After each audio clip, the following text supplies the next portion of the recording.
here with you. See your face in the crowd, but you don't seem so far away. Nothing between us is empty space, empty space. Even when the music is loud, I'd rather be no other place. Here with you now, here with you now.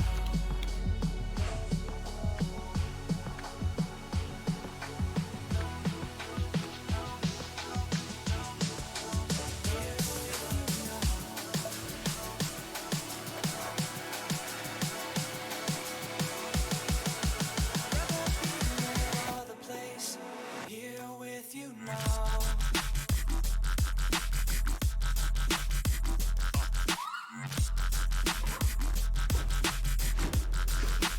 Here with you.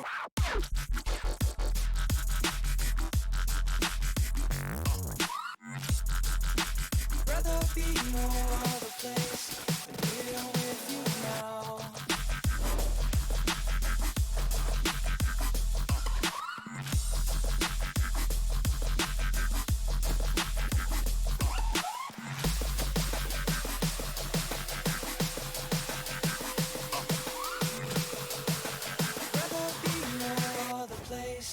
Here with you.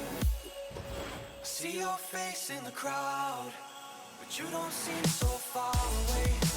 Nothing between us is empty space, empty space. Even when the music is loud, I'd rather be no other place. Here with you now, here with you now.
Welcome everybody to week 4, day 1. I am Fisac on the call, joined by Pasta, and we are getting right into things. It's Aru versus Einstein Cyclones at Skulls of Rock. Pasta, how we feeling about today? How are we feeling about week 4 of SSBL baseball?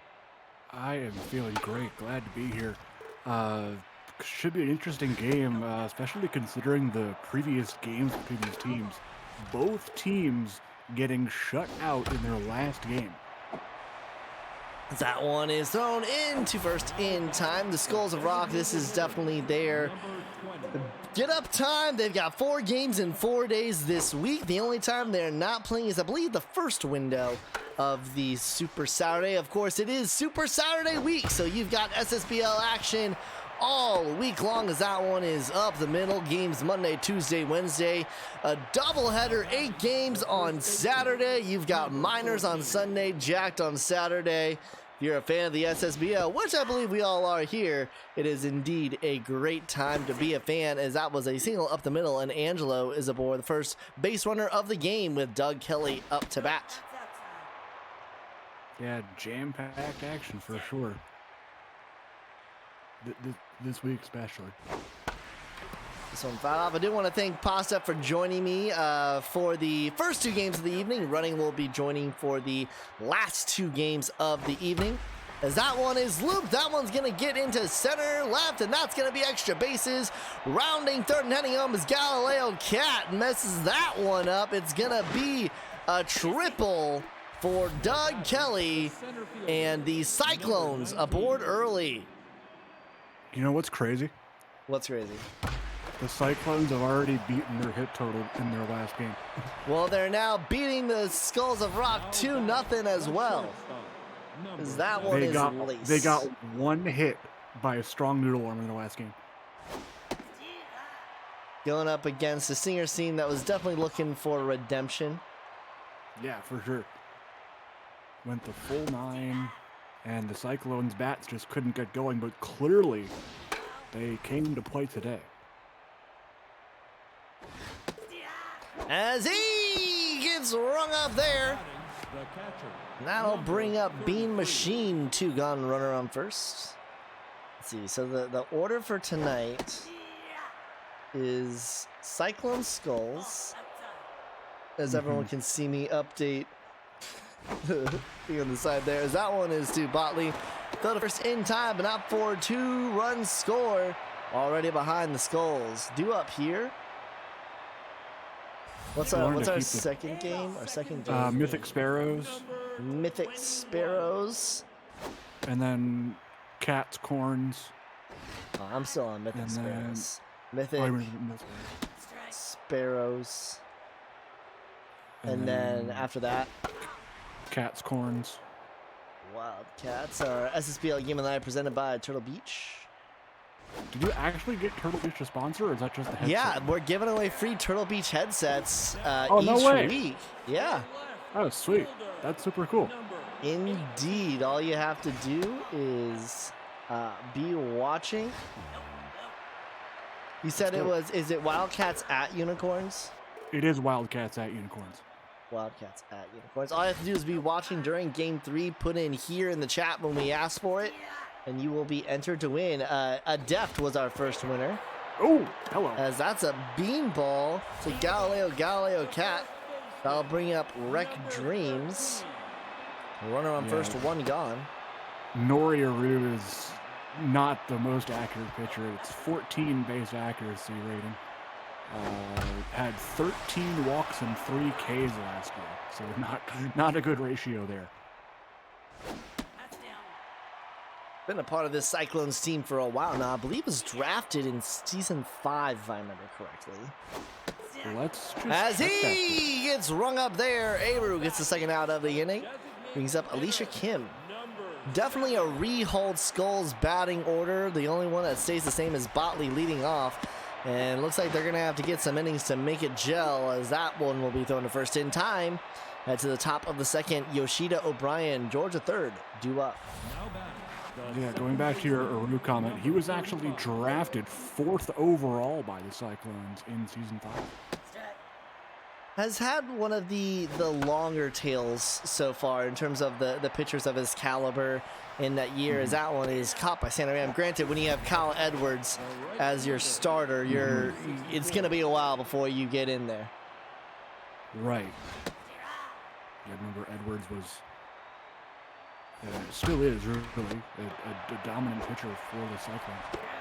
Ram gets the second out, and that'll bring up Hugh Georgia third. All right, so it should be Cyclone Skulls, Mythic Sparrows, Wildcats Unicorns, Liberty And then it Retrievers. is Liberty Retrievers, yep.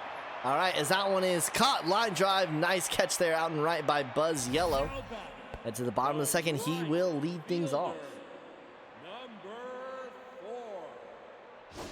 I just realized that Josh didn't do his power rankings for this most recent week, so he needs to get on that, as that's caught by Doug Kelly. Be interested to see if they shake up a little bit after this game. We'll see who comes out on top. Looking like the Cyclones are in full control right now, anyway.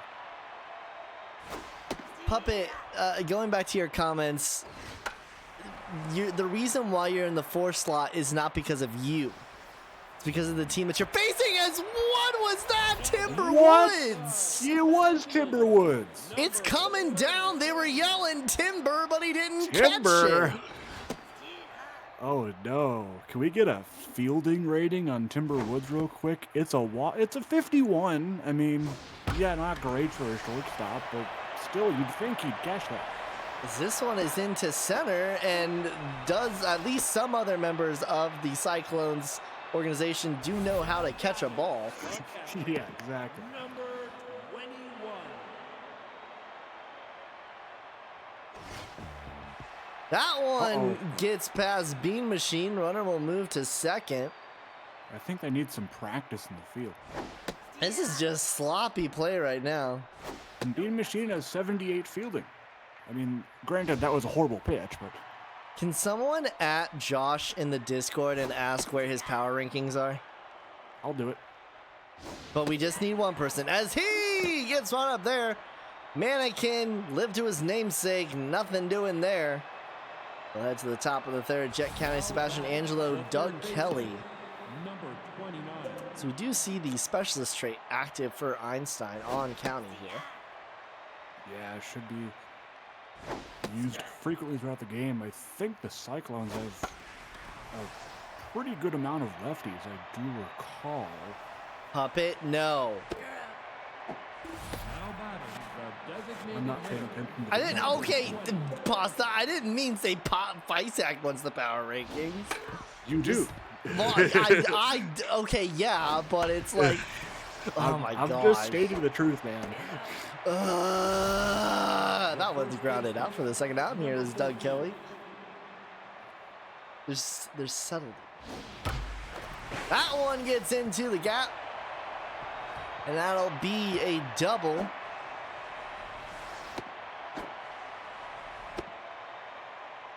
Doug Kelly is aboard with 2 outs. Jabron Lames, 1 for 1. He knocked in the first run of the game. Or was it the second? I think he may have knocked in the second. Yeah, he knocked in the second. Right, because Doug Kelly hit that triple, right? Yeah. So he's got a triple and a double. Do we dare say Psycho Watch Doug Kelly? Psycho Watch Doug Kelly. As that's going to be a go back to the bench. Well, I don't know what you were going to say, but I think I wanted to say bullpen, but that's not the bullpen. And I wondered, is dugout the right word? I think dugout's the right word. I have had. It's a hitter's bullpen. The hitter's bullpen is what they call it. Hitter's bullpen. Oh gosh, it has been a week and something, and I'm filling in for my advisor as well, teaching sport finance. So that was fun as well. So that's going to be a leadoff walk back to the top of the order. Beemamin Botley. Yeah, Botley. Former walker, by the way, used him in the top of the order. Good contact, good speed. Pretty ideal leadoff hitter in my book.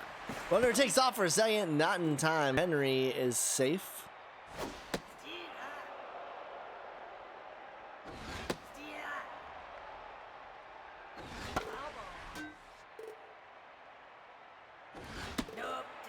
And a walk issued to Botley.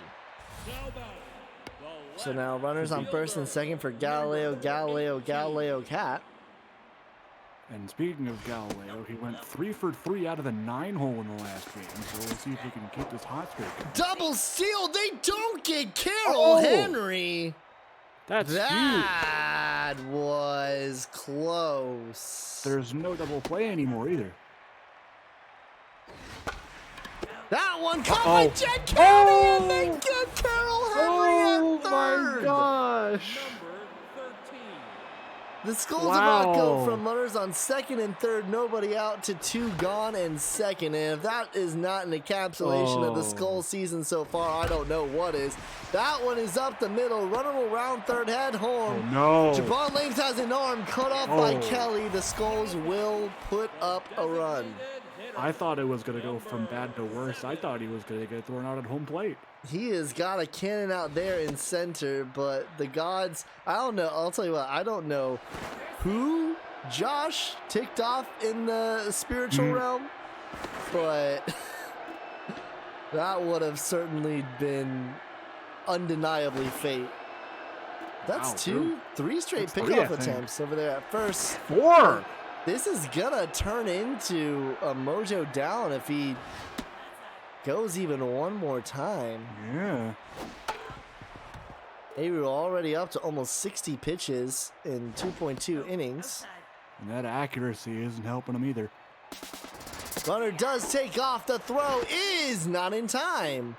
A little bit closer on that end, but Dreams is there. That activates RBI man for Alicia Kim. This one's hit well into right, but at the track, and making the catch is Mitchell O'Brien. So the Skulls could have done a lot worse. Instead, it's 2-1 heading to the top of the fourth. The hole in the glove Woods will lead things off for the Cyclones. Timber Woodhaves, I guess. Anyway. Ball's coming down. Don't let Tim Burke. Nope. I'm just gonna stop. That was. I wanted to say it started out. Catch it. Wait. Ball's going down. Oh no, it's Timber. Oh no, it's Timber. He better move. I don't know what to do after that, but I mean, we had a good roll going there. Not bad. Einstein gets it there. What if it's let's see. That like something that I guess that like there's a chance or something like that. So like this one is looped into left center mercifully, giving me a break to think. Now batting, the right fielder, 64. So what you're saying is there's a chance. Oh, okay. Ball's coming down. Oh no, it's Timber. Oh The no, ball it's a thrown to steal. second in time. Like, yeah, that was just poorly executed. Lots of activity on the base paths so far. That was Yellow to lead things off. So ball's coming down. Oh no, it's Timber. A routine catch, but there's a chance. And then we just gotta find the end quota for the rest of that chorus. Someone ring up KE $Ha and like see what she thinks. $. Swing and a miss there. He got rung up. That's a throwback to like the first season of Glee. I'll tell you what, I watched the first 2 seasons of Glee. Didn't need to watch the rest of it. Santa Ram with the one gone. Nope, that's inside. See ya.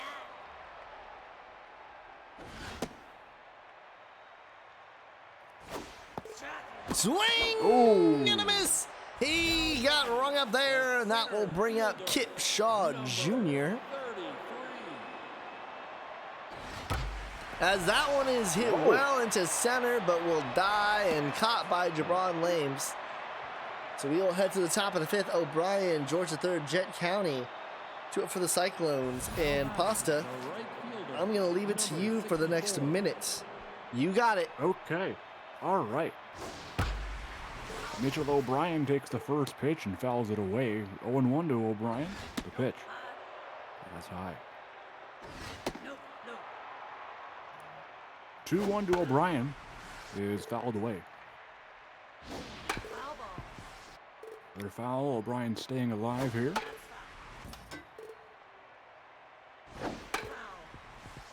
Another foul. Lengthy at bat here for O'Brien. The pitch is grounded to short. Nice hop. Henry up with it. And in time for out number 1. The left fielder, number 12. Next up in the 9 spot, Hugh George III will dig in. Einstein 5 hits, 2 earned, 1 strikeout through 4 1/3. 1-2 to George. Swing and a miss. Einstein gets his second K, and Jet County will step to the plate. Top of the order here for the Cyclones. County, first pitch swinging liner to second. That was up with that, and that'll retire the side. We're halfway through, heading to the bottom of the 5th. 2-1 Cyclones in front. Now back, the catcher, number 21. Catcher Kevin Manikin will dig in the 8-hole. He's 0 for 1 today. Manikin, ground ball, Yoshida. 1 away. Now batting, the shortstop, number Carol Henley walked her first time up. Digging in for the second time here against Noyaru. 1 hit, 1 earned, 2 walks, 4 Ks. Henry, base hit into center field. The runner is on here with 1 away in the 5th. now batting, the second baseman, number Botley up at the plate, 0 for 1 with a walk today. Henry has Steeler activated. We'll see if she goes on the pitch from Aru here. Swinging and miss by Botley, strike 2. Botley ground ball to first, could be 2 to Woods. Over to Doug Kelly, and they turn the Dragon special. All right, did you enjoy that? now batting, the designated hitter, number 20. What? The play-by-play? Yes, I very much enjoyed it. As much as I enjoy the cool, crisp LaCroix? taste of a mango LaCroix. Yeah, I called it. This one is popped up. Shallow right field. Buzz Yellow is there for the first out. Now batting, the first baseman, I number have more 14. beverages in my fridge, but I don't.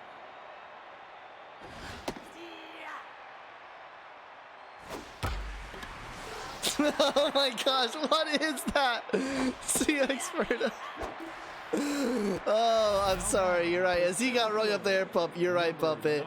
I'll tell you what, that I do love LaCroix, but not as much as I enjoy these Turtle Beach headphones, of which I am not wearing. Don't worry. Josh is working to remedy the situation. That way, when you're watching Jacked, both of us are wearing Turtle Beach headphones. Puppet should be our PR guy. Nick. Noah Terry strikes them out, strikes them out, strikes them out. Noah Terry strikes them out, and now he's racked up. The ending there as he rings them up there. You've got it, but you also don't got it. Nah, but you have to rush the now he's. So it's like. And now he's racked up 8Ks. Yeah. But that gets a little twang on it. I mean, yeah, it does. I mean, who said Noah twang was a Terry bad strikes thing? them out, strikes them out, strikes them out. Noah Terry strikes them out, and now he's racked up 8Ks. It's just a little bit too wordy. It is. And he's racking up 8Ks instead. Instead of and now he's racked up, he's racking up 8Ks. That'll get it Maybe done. like it's strikeout number 8. I don't know. It's less syllables. Anyway, new pitcher, by the way, Alfonso Sims. In case you realized we weren't paying attention. Oh yeah, there's a game going on. Alicia Kim now. Number 7. Thanks, Moobot. Nick, that's the same thing. It's the same thing. Hey, As Timber that Woods is- finally caught a ball. And now he's racked up 8Ks. It's too many syllables. That's the same thing. Yeah, it's the same thing. It's too many syllables. Maybe, and now he's. Oh wait, yeah, Puppet said it, and now he's got 8Ks. And now I think he's got 8Ks. See, that's better. Is that SSBL karaoke too? Yes. 2 of however many Why'd you now- have to say that? Because now I gotta open up Firefox. Well, here's Carroll Henry. This should be routine and showing Timberwoods how to play that position. Number 33. I gotta load up Moobot. Go to custom commands. To the left. Take it back now, y'all. 2 outs this time. That was Here's smooth. Zudo Yoshida. Thank you. We're all getting in on the action now.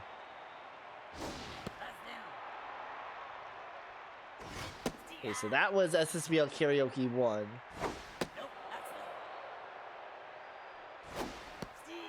So we need SSBL Karaoke 2. Who knows what SSBL Karaoke 3 is going to be? That one is off of the Oh. glove of, I believe, Dreams there at first. The Cyclones looking to extend their lead here. 2-out single. Now pitching. Number That'll do it for Einstein. Jesus Shuttlesworth. Jesus Shuttleworth. He done know how to pitch that ball pretty good. That one is into right. Buzz Yellow is able to make the grab. I want to thank everybody for tuning in to the SSBL on Twitch. Week 4, day 1. I am Feistek on the call, joined by Pasta for the first 2 games. Make sure that you are following the official SSBL Twitch. Send us a Prime sub if you're feeling so inclined. And do not forget to join the Discord. Find out everything SSBL related. Nick, you don't get it. It's not about the K's and 8. It's the fact that it's too many syllables. As he rings them up there. now batting. The third baseman. Number 25. Trust us, we're poets. I did too much musical theater for it to not apply right now. Ram fouls it off.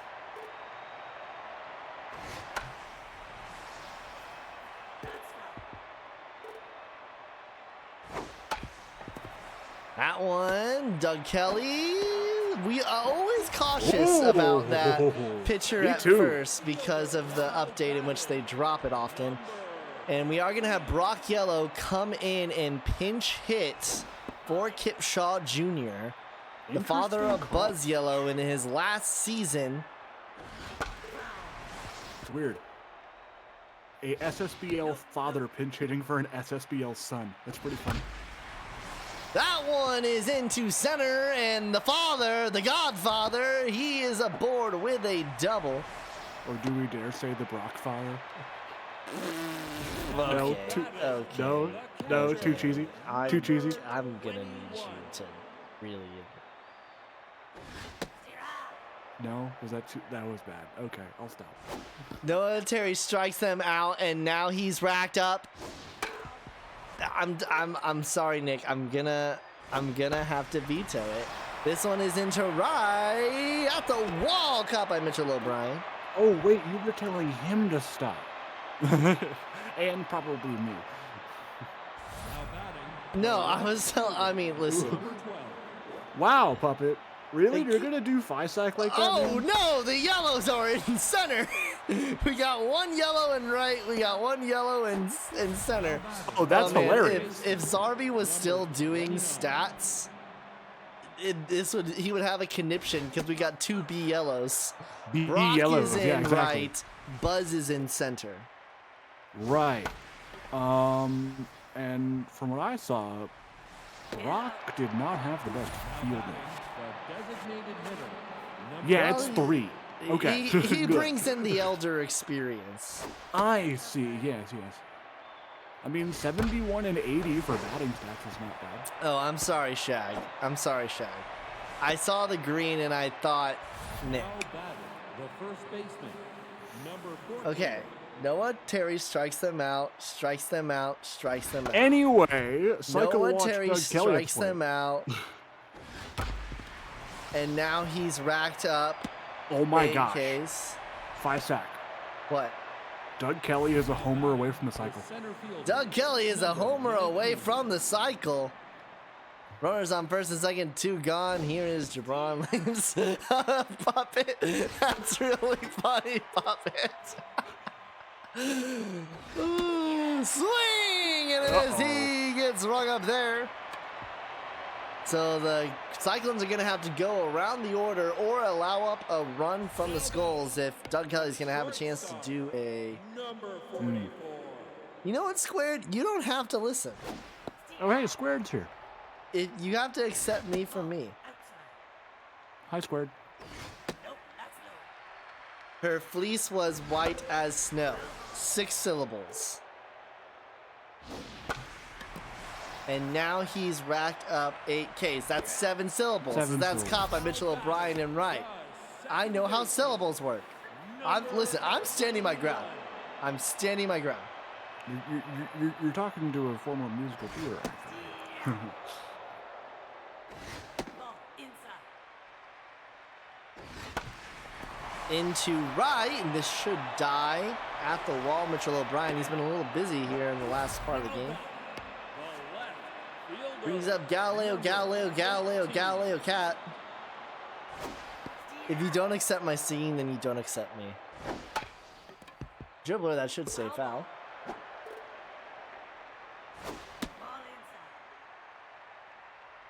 inside. The Cyclones potentially on track to getting their first win of the season. That one drilled in through left. Galileo, Cat is aboard. You add one each time you mention his name, right? That's I'm catching that's up. the meme. Gotcha. And much like most of the memes that we have in this league, I don't remember how it started. Wasn't it a Walker's thing? It was he was on the Walkers when it happened. Right. This That's how one's it started. into center, and that one is caught by Lames. We will head into the 9th. The Cyclones, 3 defensive outs away from their first win of season 8. number 7. Here is an 0 for 3 tenths Timber Woods. Doug Kelly batting third is on a cycle watch, just needs a home run. So the Cyclones will need to go through the order here or give up a run in the bottom of the inning for that to have a chance to come to fruition. It's not my bullshittery, it's my ineptitude. Get it right. As he gets rung up there. Now batting, the catcher, number 33.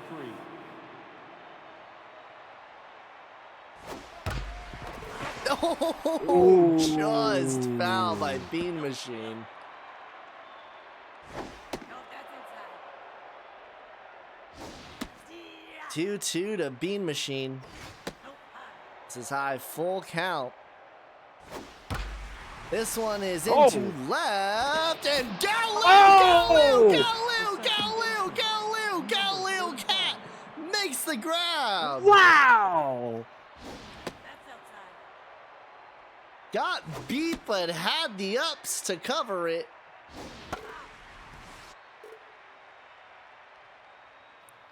Highlight reel stuff from Cat right there.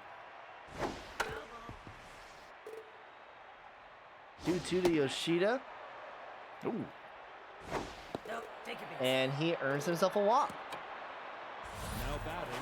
The Brings right up Wouldn't be Mitchell O'Brien, 0 for 3. Wouldn't be surprised if you see Yoshida go here, considering his speed. Inside. Steer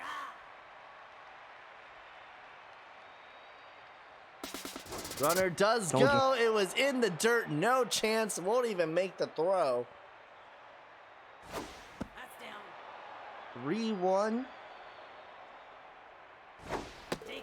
And that Uh-oh. misses. Yeah. Whoa. Yeah. Runners on first, second. Here's Hugh George the third. Well, they're going to stick with Shuttlesworth. He's getting himself into a little bit of trouble. Just needs one out. Nope, that's high. Ball, low. 2-2. One strike away from getting into the bottom of the inning with only a 1-run deficit. They'll do it again. This is a big pitch for Shuttlesworth coming up. Velocity in the red. Ball 3, full count. Runners will go. We'll do it again. This is surely his last batter. As that one is up the middle, and the Cyclones are gonna add another. Shuttlesworth in too long, and it's now 3-1 Cyclones.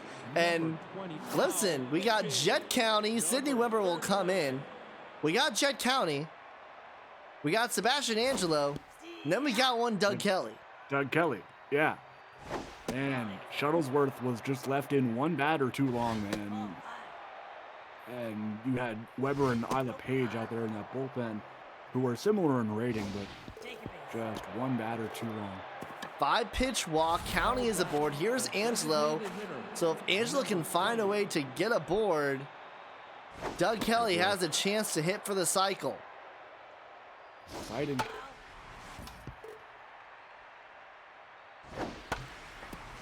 And it looks like it won't happen. Into left. Caught by Galileo Cat. And what should have been a 2-1 game, Shuttlesworth can't close it. It's going to be 2 runs necessary for the Skulls to keep on going. Donald McDonaldson will come in for relief. That's high. To the right side, Yoshida. One gone. Now batting. The center fielder. Buzz Yellow 0 for 3/10. That one is up the middle. Yellow is aboard. We'll see if that gives him a mojo boost. And it does. And he is back to neutral. Santa Ram after Santa Ram is Brock Yellow. 25. Uh-oh. Oh, that one gets by Oh! Yoshida, but they're going to get the out at second. Oh, Oh, horrible luck. That's just unlucky, man. And once again, I ask, who did Josh piss off in the spiritual realm? So it's going to be up to the veteran Brock Yellow, one swing away from tying up this game. Skulls need him to pull through here. This one is into right. That one is caught by Mitchell O'Brien. The Cyclones no longer winless. And the Skulls still searching for answers in front of the plate. Pasta, your reactions to this game, a game that the Cyclones just held at reach for majority of what we saw. Yeah, definitely a big showing for Nori Aru in this game. Considering his past seasons hasn't always been the most consistent, especially with that accuracy, but did hold the Skulls to only 1 run. Of course, the big game for Doug Kelly, can't go without saying that. 3 for 4 RBI, had a single, double, triple. Also, Einstein getting a loss here. 6 2/3, 6 hits, 2 runs, 4 Ks. And as we mentioned, Aru going 5, 2 hits, 1 earned, 2 walks, and 4 Ks for Aru. Player of the game is Doug Kelly, just a home run off from the Psycho. Sir Alex Einstein is unfortunately the second star, followed by Nori Aru. Well, don't go anywhere. When we come back, the expansion sides are going to get their second win. It's because it's Mythic at Sparrows, and someone has to win. Don't go anywhere. You're watching the SSBL right here on Twitch.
Welcome back to the SSBL on Twitch. 5 second on the call, joined by Pasta. And I said it and I'll say it again. The expansion sides are going to get their second win of the season today, and that's because it is impossible for this game to end in a tie. Mythic and Sparrows. Pasta, what are you looking for in this game as we've got Hunt on the mound and we are underway here at Lafayette Corner? Well, I'm just looking to just watch these teams play because I actually haven't been able to see any expansion team play because I haven't been on the call with you for any expansion team yet, I believe. So it's going to be interesting to see how they start their inaugural seasons in the league here. Kamir Khan gets the grab there. Guys, it was 3-1 in that first game, right? Yeah, 3-1. Yep. As he gets ring up there. Note for the Sparrows, Kamir Khan is back from injury. Did make that grab at third for the first out of the game.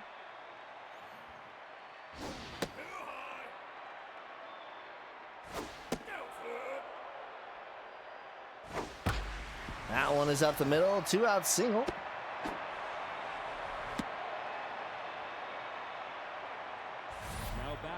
And now that'll bring up Earl Crump. Whitney, are you here for the night? And if so, would you be able to update the sheet? No worries if not. 2-1 count to Earl Crump. This one is jagged, heading deep, back to the track, to the wall. He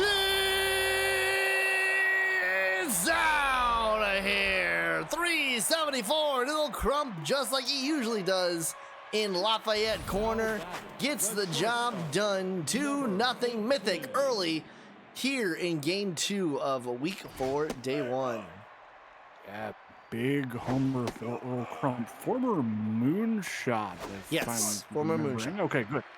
Yeah, I remember him watching him when Moonshots were. Meanwhile, Back to I the get track, to the interrupted. wall. Another one.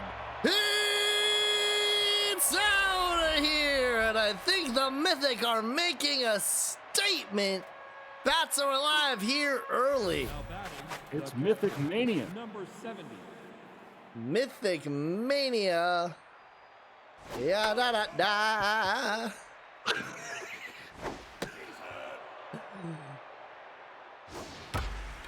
This ball is kind. No, This one doesn't have the please. distance, though. No, it's gonna die for the All of that was with 2 outs, though. The Mythic put up Wow. 3 out of nowhere. Hendricks, Island, Strickland do up for the Sparrows. Second baseman, It's interesting to me that the Sparrows are here at Lafayette Corner Why is that interesting? because they're red, and like that's not the vibes of Lafayette. I mean, I say that as there are 4 different red advertisements on the wall there, as he rings them up there, but it's more of like a green place. Green. I was thinking like yellow, but yeah. I see a red We're one. not starting this again. We're not starting this again.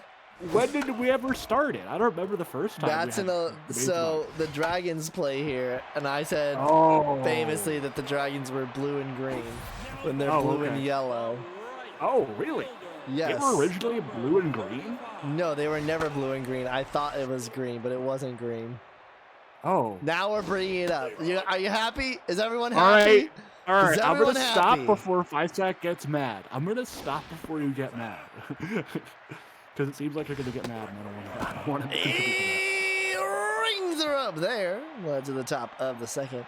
Oh, boo it. Fine. I'll have to update it myself. now batting, the third baseman, All number right, 92. where is it? All right, here we go. Cyclones 3-1.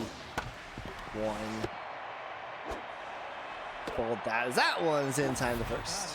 The center fielder, number 20.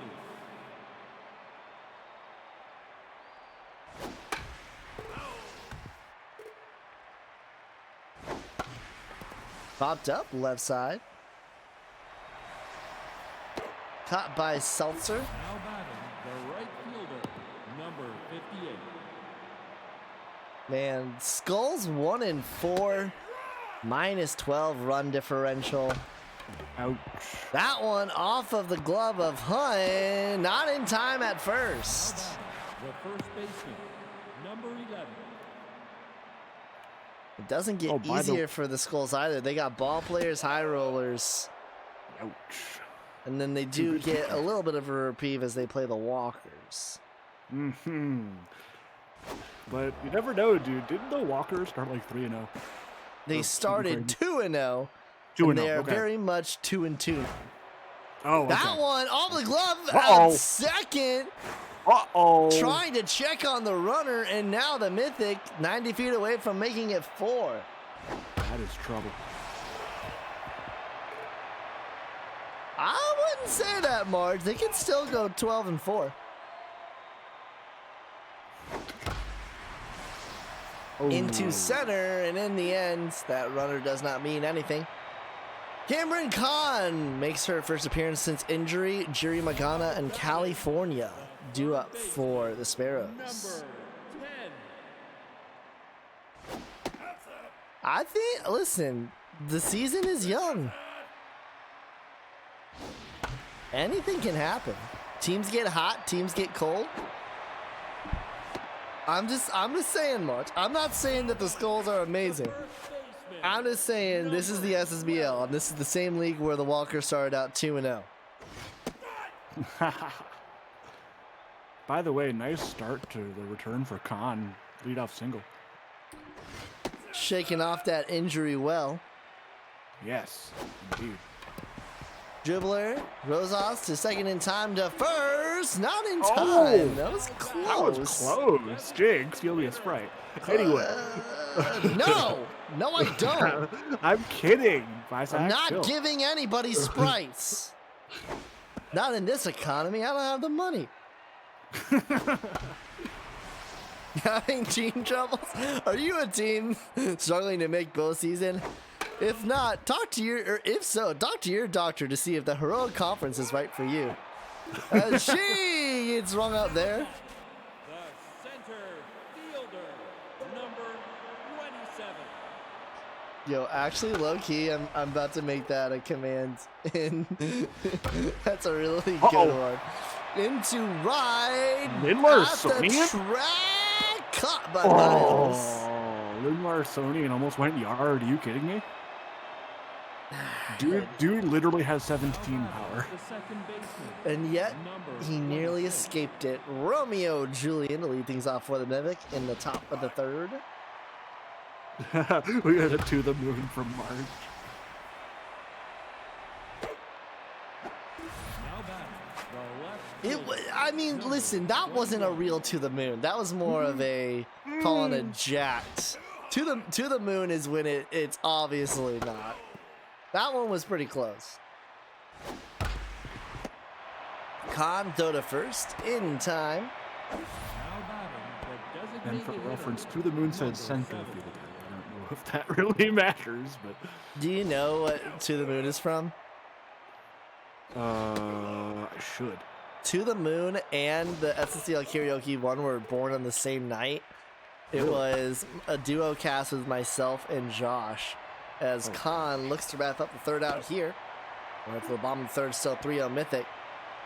And he said, that one is hit to the moon! And it was literally caught like 100 feet in front of the center field wall.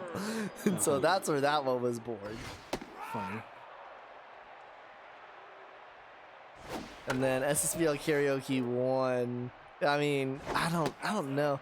You know what it was? We'd have to go back and check in the VOD. But I think it was like Fly Me to the Moon. Oh wait, And yeah. so, like, Wait. he rings him up there. Is that the start spreading the moon yards one? Yeah. So we were Okay, already thinking of like that like genre. That's a classic.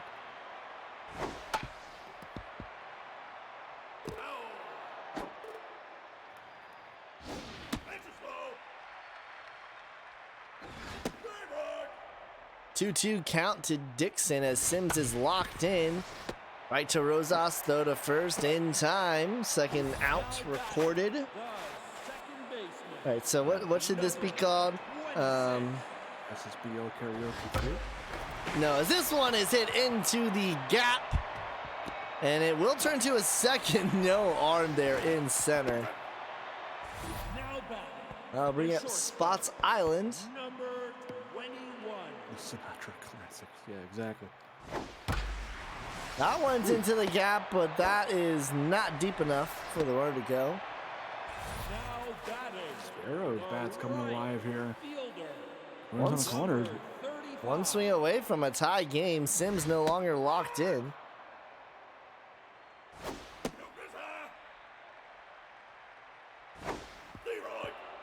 Ooh, bad cut there for Strickland.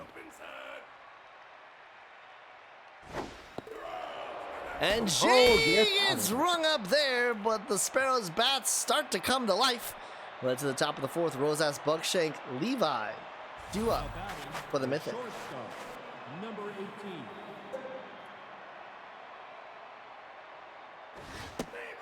18. Okay, so are you struggling to make postseason? Too many competitive teams? As she gets rung up there. Now batting, That was so bad, I think. As he gets rung up there. Anyway, Ozymandias Buckshank will dig in. Great name, by the way. Former Moonshot. Really? Yes. Many former Moonshots on this team. Huh. Mythic had nearly all of their best players at Season 8 in the minors. For the Moon, Gotcha. which is why the Monstars are unstoppable. As he gets rung up there. Got the gender right this time. Claudette Levi now. It is so weird to see her in this teal. Also, Ferda, do you think the numbers are more readable here? I changed the font color. Into right, caught by Strickland for the third out. We'll head to the bottom of the fourth. Khan to lead things off. What numbers?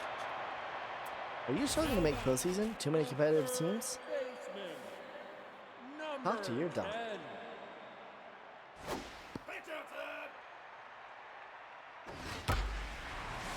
That one up the middle, leadoff single for Khan, and as you were saying, Pasta, she is doing very well in her return after injury.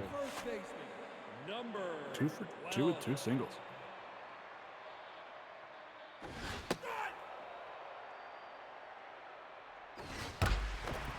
That one through the right side. Once again, runners on first and second for the Sparrows. Yeah, base hit for Jerry Magana there, and we'll see what California can do. 2 on, nobody out. That one up the here we go. middle. Runner will not go. Hold, and probably a good decision, even though the arm was not that great. Puppet, it's a compliment of the highest order.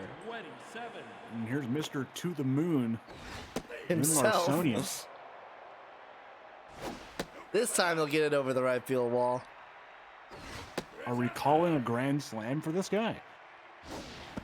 Listen, I don't call. I just let fate happen. You 3-1 might not count. even swing the bat. Swing and a miss there. Full count. Swing Yeah. and a miss. He gets rung up there. How's your grand slam call looking now, 5 sec? Well, it's because I got it off by one batter. Here is Sprit Seltzer. Yeah, okay.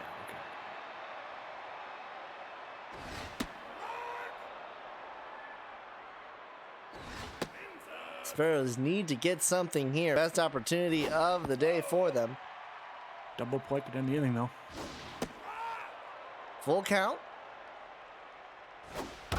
That one. Oh! Off of the glove of Rosas will not get anyone. Join the Sparrows. Timberwoods Club. It has been a bad day at short. Yes. Madeline Dixon Uh-oh. now. That one's into the gap. That one will be extra bases. 1 run will score. 2 runs will score. 3 runs Send will them, score. coach. The Wow. Sparrows take the lead. What a piece of hitting by Ah. the Sparrows. Josh is here. Josh is here. Hello, Josh. Josh, allow me to introduce you to 2 new commands. Oh yeah, it's been a lot of chaos. Well, not chaos, but fun stuff. We're averaging 1 new command per day, per game rather. Yeah. Gotta love the commands, man. 2-2 count. Runner on second for August Hendricks. That one right to Julian, and they're gonna catch. They are going to catch the leadoff runner at second, so it'll be 2 gone here. With a runner at first for Spots Island. Related to Chico or not? I believe so. All right. Throw to first in time. Man, whoever's that short's got an arm. We'll head to the, not a glove though. Well, that was Petey Rosas, who doesn't have a glove. Too much arm, no glove. Yeah, let's actually find out how exactly. Sorry, Biddles. I said Petey Rosas, but Biddles Rosas. 49 fielding, 76 arm. Yeah, that about checks out. Just in case you're curious. Dixon makes the grab. So the Sparrows have put this game on its head. What was a strong mythic start. Hunt has been able to settle down. And in fact, I think he's only allowed 1 hit since the first inning. Up to 65 pitches here. That sounds right. Hunt actually went 7 in his last game. Gave up no runs, 5 hits, 4 walks, 4 strikeouts. Got the win against the Skulls, actually. On to first in time for the second out. The first baseman, number 11. Coincidentally, he actually faced off against Einstein in that game. So Einstein once again not getting fortune to favor him. 2-2 count to Colombo. Fouled off. Man, y'all just wait till I get that RTX 3070, man. That's Magana steps on the bag for the third out. We'll head to the bottom of the fifth. Strickland, Khan, Magana do up for the Sparrows. Now batting, the right fielder, number I'm going to be able to run my desktop wallpaper and run SSB at the same time. Sweet.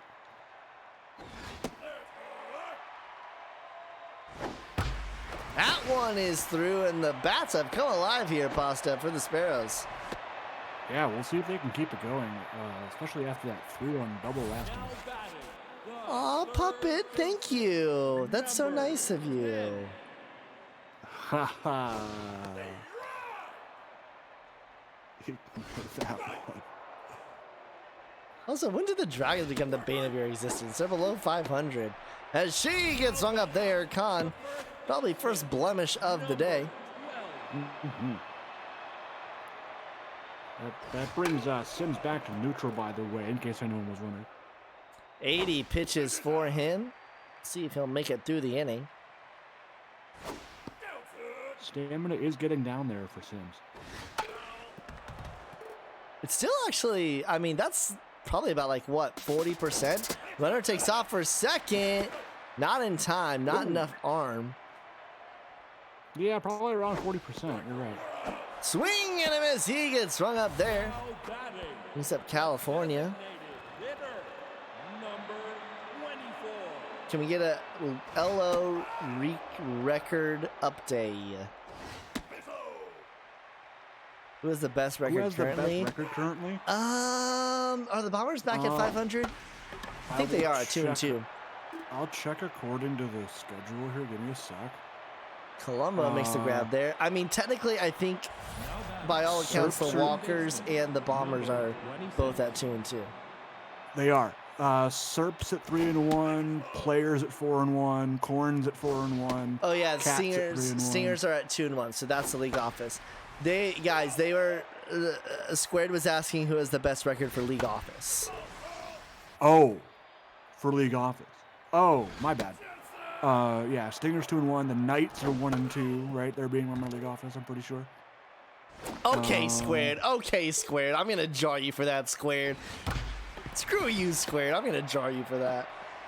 Oh, right. The overdrafts are being run by league office, correct? Yeah. What? They're The overdrafts? 5-0. No, the overdrafts are being run by Bluppet. As that'll do it for Hunt. Oh, oops. Jericho McKinney will come in. Yeah, I did notice the yellow part. My bad, Square.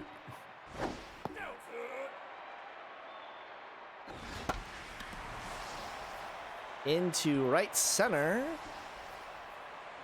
Hot by Larsonian. Batting, the designated hitter, number 7. Puppet. Just the team that is absolutely dominating in the icons right now.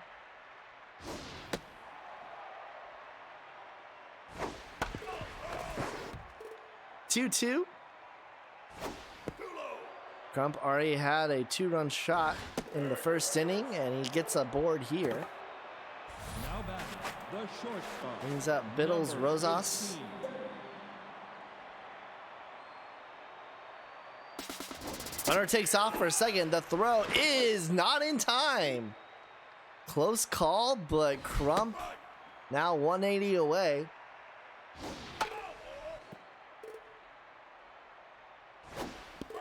Swing and a miss. He gets rung up, and we'll at the bottom of the 6th. Larsonian, Seltzer, Dixon do up for the Sparrows. Really good pitch there by McKinney.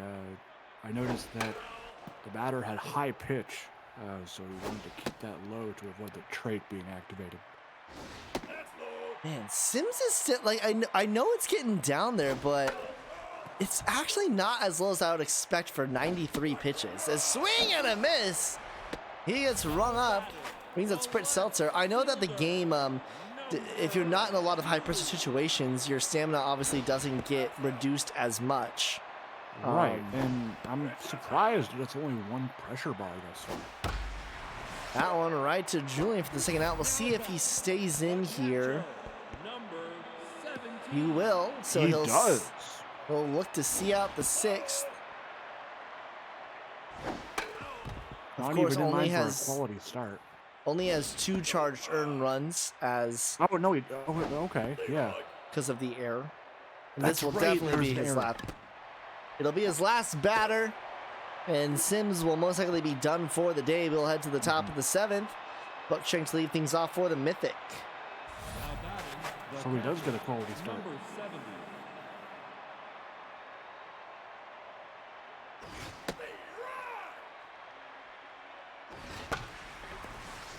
Bart Sims' son puppet, are you...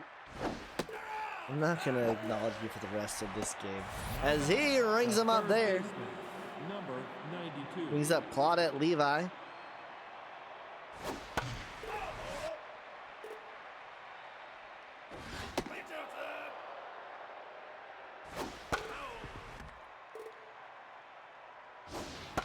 One, two, swung on in to Hendricks.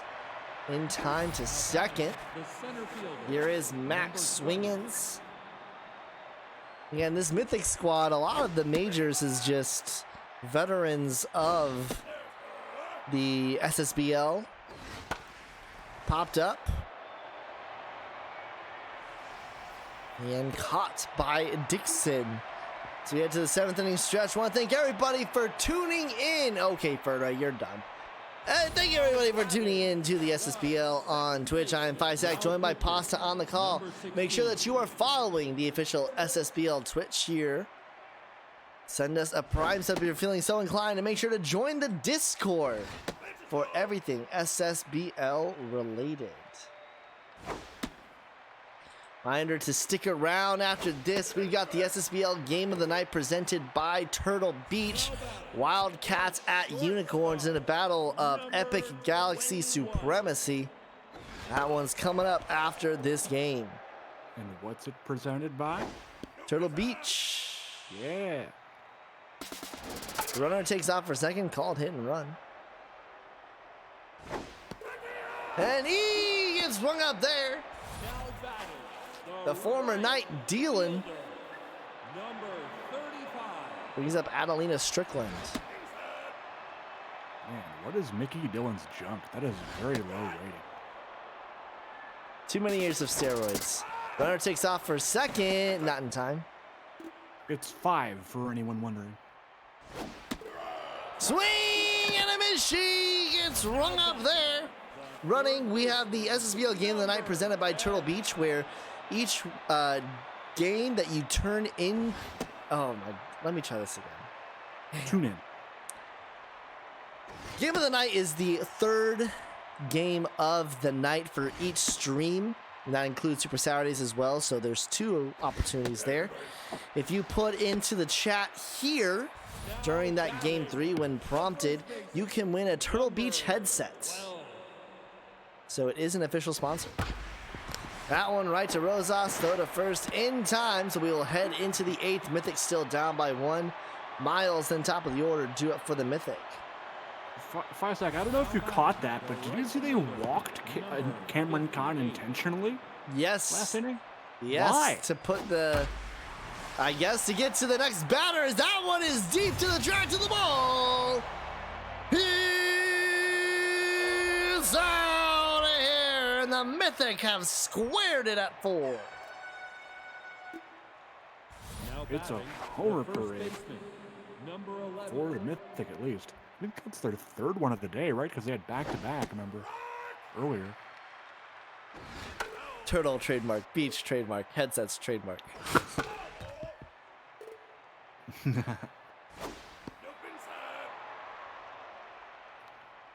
Running, he's still down to join for the last 2 games of the night. As he rings him up there. Now batting, the second baseman, number 26. Brings up Romeo Julian.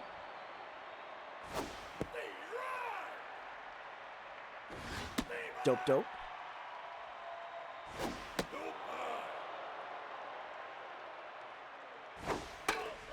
So we've had a little bit of a banger of a day so far. We have That- some that pretty first exciting game- games. First game 2-1, Cycle Watch for Doug Kelly. This one, Mythic out early, Sparrows respond, and now Mythic bring it back level. Now batting. And Romeo Julian goes 0 for 4. Man.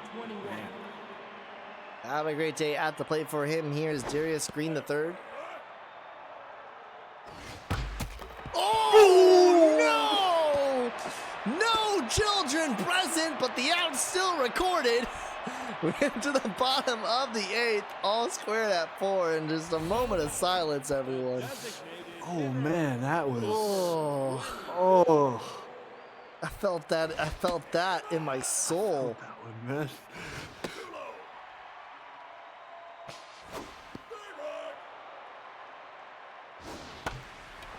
This Yeah, one so- popped up into left, and Darius Green taking his time, but does make the grab. A slight jog, if you will. That'll do it for Larsonian Bruno Pluto. In and gets a single. That should be a single. Although Rosas is still very much tense. Now batting. The left fielder. And I don't blame him either. Number 2.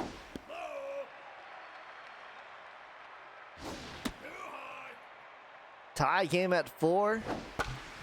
2-1 count. Runner on first. One gone. Mythic Sparrows here in game 2 of week 4, day 1. Popped up right side. Nearly a bomber special. Oh. That nearly found a gap. Yeah, but it did not, as that was Julian, I believe, with the catch. So runner at first, 2 gone now. Dixon.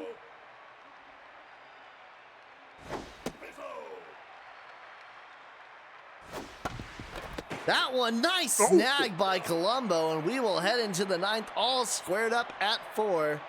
McKinney, I think he's walked it off. Although, again, the mojo is still very much down, and Yeah. he comes out rattled, not injured. Rattled. Right, he comes out rattled because there was a mojo decrease because of the, comeback. I'll tell you, that wasn't the mojo wasn't the only thing that decreased there. Here is Earl Crump. Ow. Swing and a miss. He gets rung up there. Brings up Biddles Rosas. 1 for 3. Pinch hitter? Already has a home run. Yeah. Domingo Ritchie will come in to pinch hit. Former Retriever. what? Retriever. That's what I thought. Okay, I didn't want to say the wrong team. Puppet, use your imagination. Puppet, when you get older, I'll tell you. When you grow up. Oh, that one just foul. And Ritchie is going to ground out to Hendricks. So Mythic down to their last out here in regulation. Will they sub out Buckshank? They will. Jack Ironliver. Iron liver. Iron Liver. Man, that's a vocal warm up phrase right there. Ooh, you know what? That one. Okay. Spots Island, throw to first in time. Do we see Domingo Ritchie at no, we don't. He has 0 fielding. So you probably see Delaney Frisco here at catcher, I would assume. Because Iron Liver does not play catcher. Now in the game. Number Yeah. 45. That will bring in Frisco. Ritchie will move to get replaced by Pendragon. Yeah, Domingo was benched. Domingo was brought in as a pitch hitter. Oh. Yeah, I mean, the 0 fielding and 33 arm doesn't help. Well, he was only in to pinch hit, and he got a ground out. So runner at first, Mickey Dillon Jr. will give way to Reggie Lohner. Sparrows looking to walk it off, get their second wing, and concentrate all of the expansion side's win into their repertoire.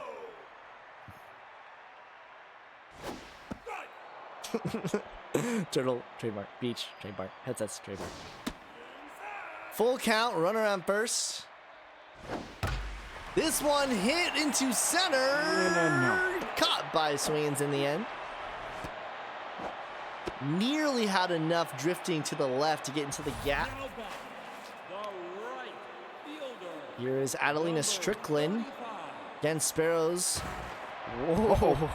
Oh, we've seen a Sparrows. couple of wild pickoffs in some earlier games.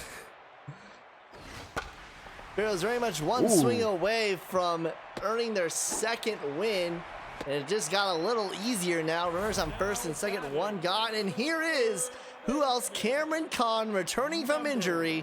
2 for 3, intentionally walked. Double steal attempt. It was a called hit and run. Yeah. That does move the runners to second and third. So now I like 90 feet away for the Sparrows, but 2 gone. Here is Jiri Magana. And looks like they're going to put Magana on base.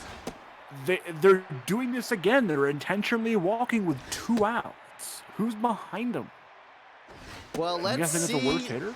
Let's see who the next batter is up. The designated I guess they trust their chances with California more. So bases loaded, 2 gone here in the bottom of the 9th. Maybe they Fornia wanted a trying to be hero here. Let's see. 2-1 count. 3-1 count. Uh-oh. Are they about to walk in? Oh, just by the zone. Everyone will go. Everyone will go again. Everyone will go again.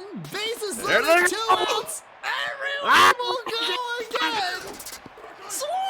What a miss. Oh, man. Oh, Fornia. the pain! Wow. Bases loaded after that many foul balls. That's a clippable Oh, moment right there. Oh, that is. jeez. Wow. Once again, the mythic walk a base runner, and it works out. That one hit well into right, tracking back at the Uh-oh. track. Robbed! Wow! The center fielder. Are you kidding me? Strickland snags it to keep it level at 4. You've got to be kidding me. This is a crazy game. Jeez. We still got 2 more games after this. If this is what the first 2 games of the night have to say, man, what are we going to see later on tonight? This one into left, that one well in front of the wall. Caught by Seltzer for the second out. The right fielder. Number 58. There is a man. ball force somewhere in there, says Aggie. Yeah, I'll tell you what, the pitches she did swing at, I think all 4 of those last pitches were all balls, and she definitely swung Yeah. at every single one of them. Full count, 2 out solution, Miles now.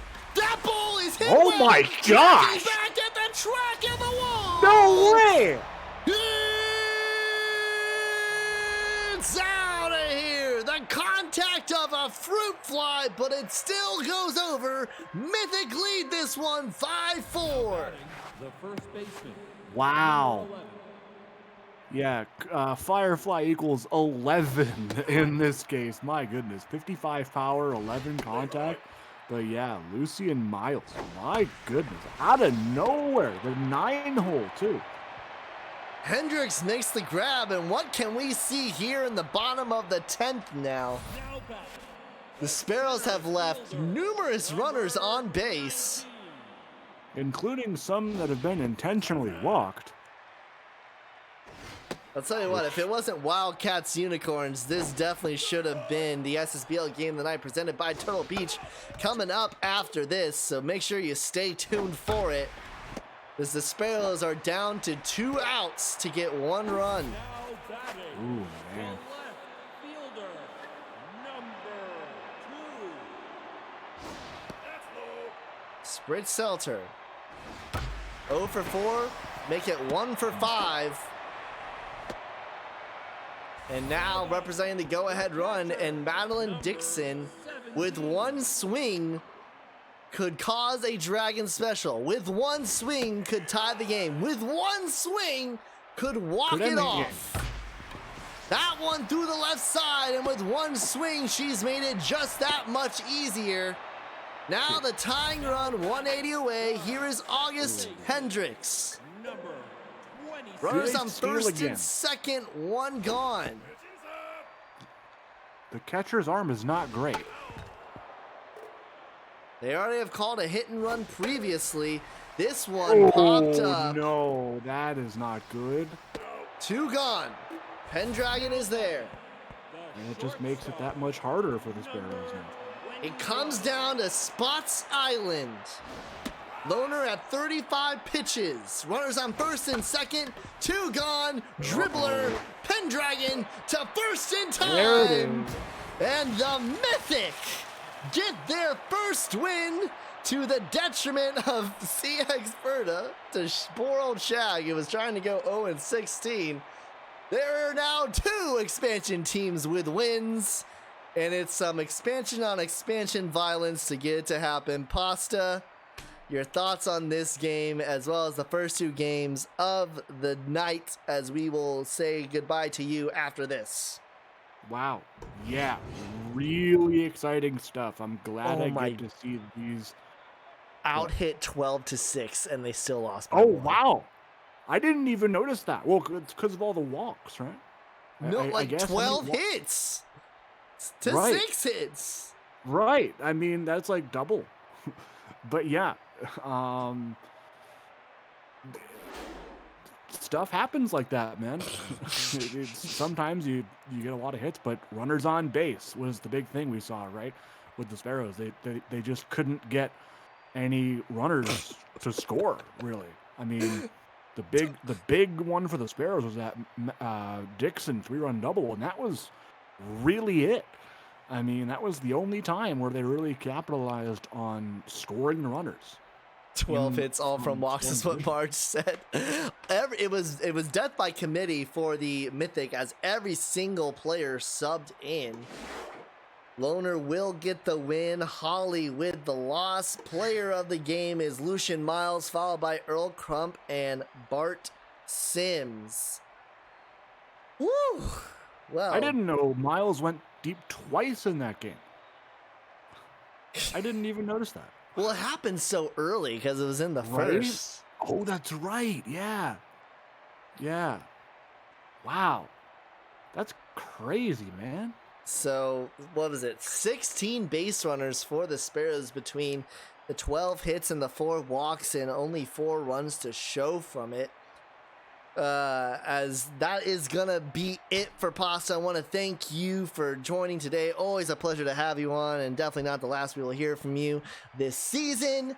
Anything else that you'd like to say before I disconnect you from this and send you into the oblivion that is our human experience? Yeah, just wanted to say thanks for having me on again. Great games, at least for the first half of tonight.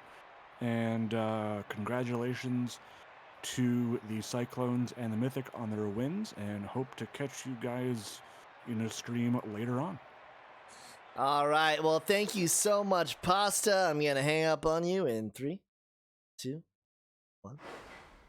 And as I hang up on Pasta, going to give a little ring-a-ding-ding-ding-ding to our good pal, Running. We'll see how quickly he picks up here.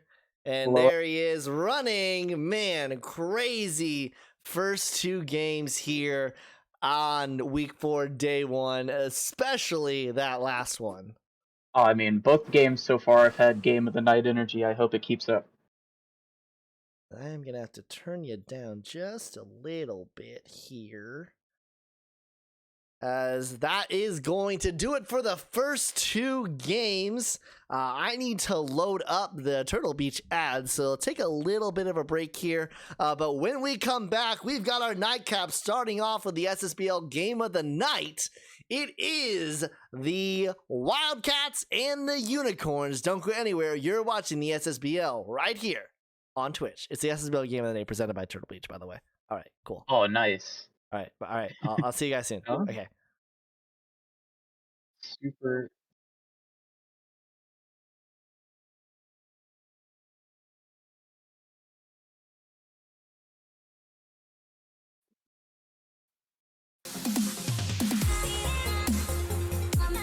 Oh, I didn't know we had sponsors.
Yeah, they just wanna see me in the grave.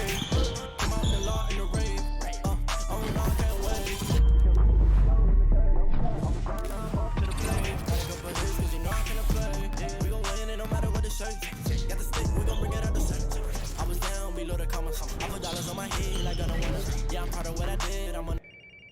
Hey, what are you doing? Practicing. I'm shooting a commercial for Turtle Beach. Yeah, we're gonna hop on right now. I bet.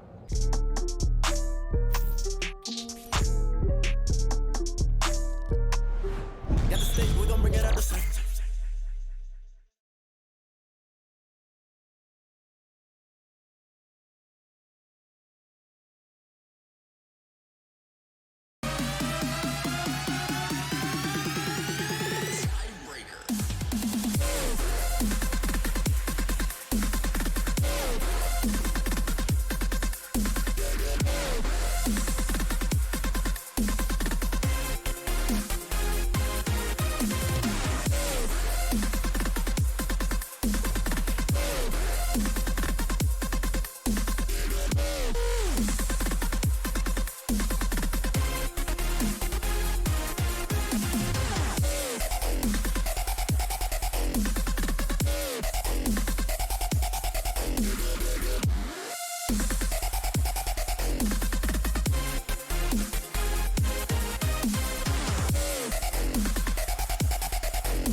Welcome, everyone. Apologies for everything that happened in getting that set up.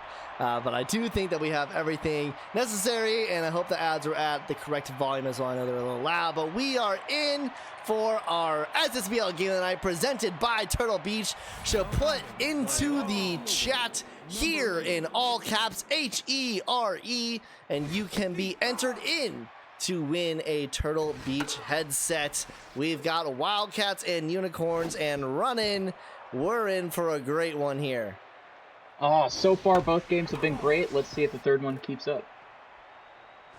Also, to everybody, happy Week 4, and if you don't know what's very special about Week 4, you're not an expansion team owner.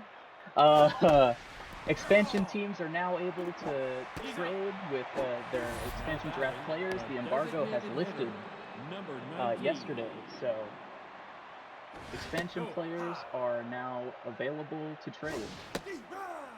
Let me know how running is in the mix, guys. As that one's right to Porterhouse, step on the bag, 2 gone. The shortstop, number 5. Brings up Whitney.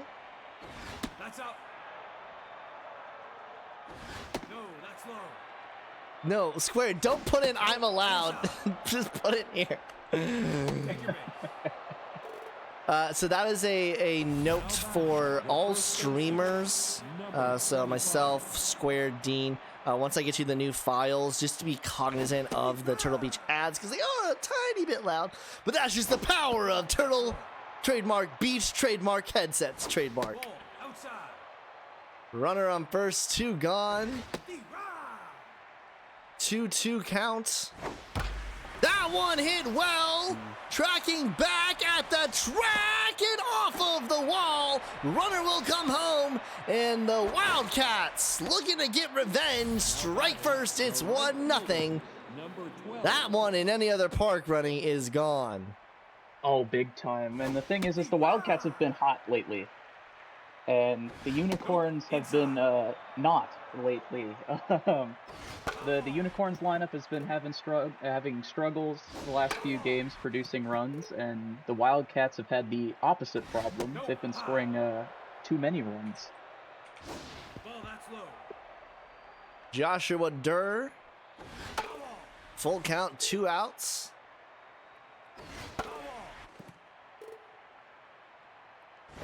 That's ball 4. And he earns a walk. Put your votes for the poll. Who do you think will win? Will it be the Unicorns with Renault on the mound, or will it be the Wildcats with Auntie Jar on the bump? Yeah, Squared, and then I don't know if Dean is watching, but I can work with y'all afterwards to get that all set up. Swing and a miss there. The obligatory throw to first as we will head to the bottom of the inning. Wildcats strike first. The center fielder, number 12. Basketball ad for a baseball game. That's low.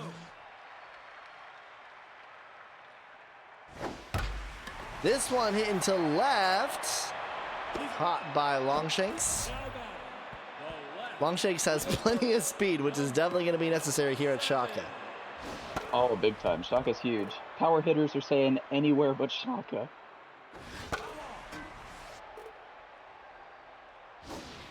Swing and a miss. She getting swung up there. Brings up King Kush. That's fine, Squared. You know I'm always up late.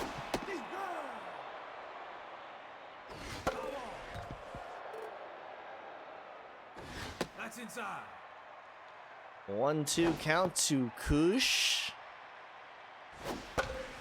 Popped up left side. Looks like Longshanks gets there in time. Nearly ran an entire track meet to get there. We'll head to the top of the second. Bash, Milan, and Day due up. And running it would certainly spell a little bit of evenness if each of these teams split the series, but they won away.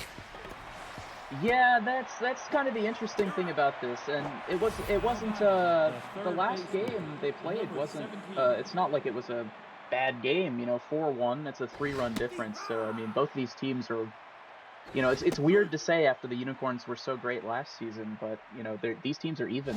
That's low. Guys, just to confirm, it was 5-4 Mythic, right? Yes. That's down. That one right to Odor. Throw to first. In time, 2 gone. Now back, the catcher, Brings up number someday. 26. Unicorn sitting at 4-1 in the Epic Galaxy. Nope, that's inside.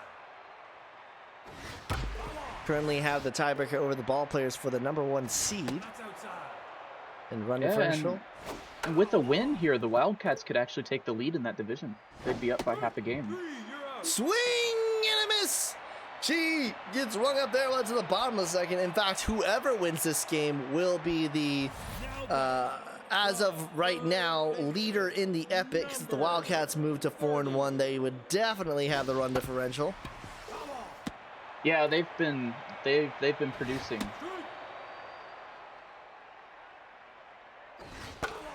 Reminder here for week 4, we do have Super Saturday this Saturday. I will be starting off the call at 10 a.m. Central as she gets rung up there. Express at Overdrafts, Knights at Wrongfielders, Stingers at Bombers, Walkers at Moonshots. Followed by Whitney at 2 p.m. Central. He's got Liberty at Sparrows, Skulls of Rock at Walkers, Gauchos at Unicorns. Absolute barnstormer of a game, Gauchos at Unicorns. And Wrongfielders at Angels. Speaking of the Wrongfielders, after that Super Saturday game, they will be halfway through with their season already. And it's only week 4.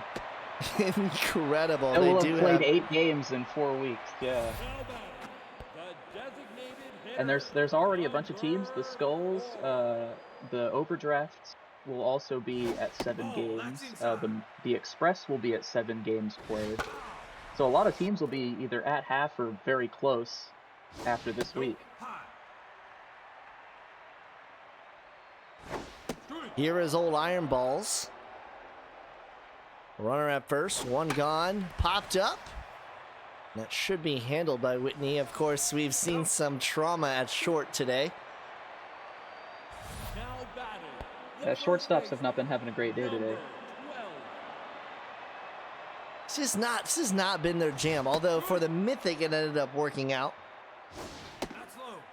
Yeah, the Mythic with And the, it worked out for both teams actually. The Cyclones won and the Mythic won. Yeah, I guess you might want your shortstop to have problems if it means you get the win. It's the stoppable force versus the movable object. As that is a walk issued there, so there'll be runners on first and second for Moose Shaw. Number 23. And it looks like with 60% of the vote, people think the Unicorns are going to take this one. Ball outside. I think that the season is going by fast because we know it's 16 games. But with the Super Saturdays, like we're basically getting almost 2 weeks of games in 1 week at a time. We've got 5 game days. As she gets rung up there. Unicorns will have to wait to get their first run. Longshanks, top of the order, due up for the Wildcats. The left fielder. A reminder, enter yourself in for a Turtle Beach headset. Type in here in all caps to enter. 1 entry per game. Designated Terms hitter, apply. Number 19. And also a reminder, another advertisement spot.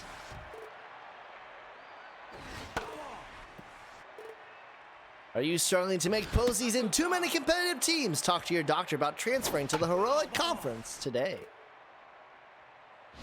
Ball. March. March, that doesn't count because he didn't do trademark after each one. As she rings them up there. The shortstop. Brings up Whitney. Number 5. You should probably just add some extra trademarks at the end, just to be safe. Only those entries with 10 That's trademarks low. will be accepted. Yeah, at least 10. The more you use, the better your chances. I don't think that's actually how it works. No, it's definitely not. Swing and a miss. He got rung up there. Well, head to the bottom of the third. Odor then top of the order, due up for the Unicorns. I just realized we've actually been in the Epic Conference completely today. Yeah, it's been the Epic show, and it was been a good one so far. I mean, all the teams in the Epic are fairly close. He gets rung up there. That'll bring up Aaron Tobster. Now, of course, if you listen to episode 3 of Jacked, you'll have heard us discuss that it is tough when you're considering who will make it and who will get the cut here in the Epic. As that one, no, Sandy Bash with a grab! In time, Nancy Jar, and that will get her locked in. Oh, there we go. The chat. How many trademarks is that? Is that 10? It just looks like an error. In the first inning, Marge. Yeah, that is 10 trademarks. I had to highlight it to make sure. I cannot read text that small. Well, Sandy Bash with a defensive effort there will head to the top of the fourth. Sluggington to lead things off. But running, we were talking about in Jacked about how it is so tough when we look at these Epic Conference. I mean, as of right now, you would assume both the Wildcats and the Unicorns would make it.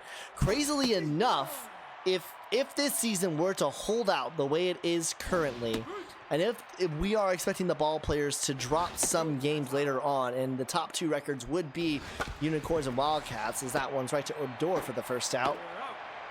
The Unicorns and the Wildcats, one of them would be the 1 seed, and then one of them would be the 4 seed, and they would play each other in the divisional round should the other make it past the wild card. So we're assuming Unicorns and Wildcats are going to be making it in. From there, you've got 4 playoff spots between, as that one is fouled off, between the Serpents, High Rollers, Bombers, Ball Players, Stingers.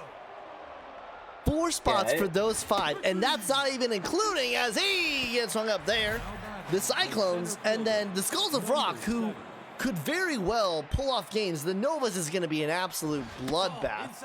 But just between Serpents, High Rollers, Bombers, Ball Players, Stingers, never mind you the Cyclones are only a half game back from the Stingers, only 4 of those teams are going to make it through, as he gets rung up there. So it is just absolutely crazy in the Epic Conference to consider what is going to emerge in these next couple of weeks, and especially considering you only play 6 games in your own division. You play 10 games out of your own division. So it's just wild to think. Every game matters in the Epic Conference, regardless of who you're playing. You can't take a game off if you're playing a team like the Angels or the Sparrows, because, you know, as we saw with the Sparrows in week 1, they'll get you. And, you know, I think the Angels have the potential to catch wins if a team's, you know, not on their guard, not playing their best. You know, because they've got Murph Kelly, unless they decide to trade him here in the next few weeks, and they've got, you know, a whole bunch of other players that can get it done. It's just pitching's the real problem, and, you know, with how loaded the Epic Conference is with both great pitching and great hitting, you know, it's tough to get wins. I want to push back on what Ferda put in the chat.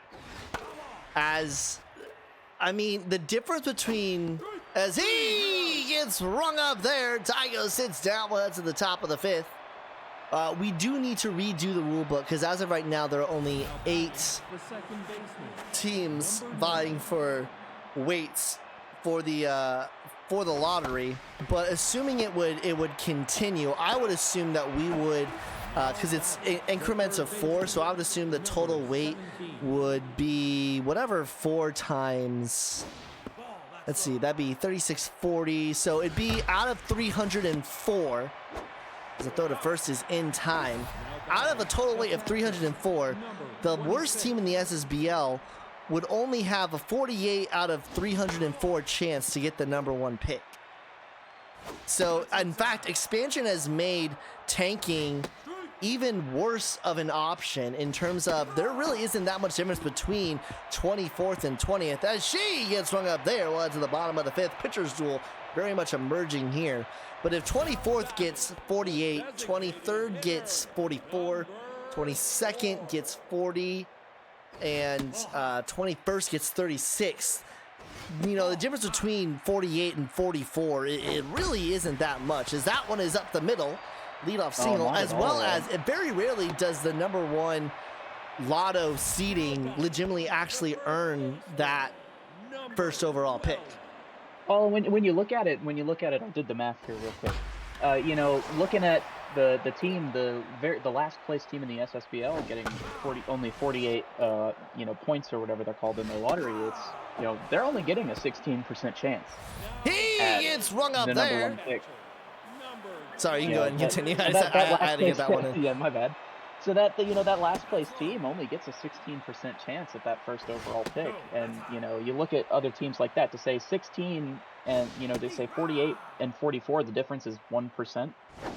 You know, is it worth getting a win or losing the run differential? Is it worth getting a win? Is it worth dying in right? Man, that one anywhere but good. Shaka. Anywhere but Shaka. Maybe even Bengata, but man, that one looks pretty good. But yeah, I mean, especially if that is what we do, which I think it's probably that is what would happen. 48 divided by 3 or 4, that's a 16% chance, or a 15.7 versus a 14.4. So literally like a 2%. 1%. Yeah.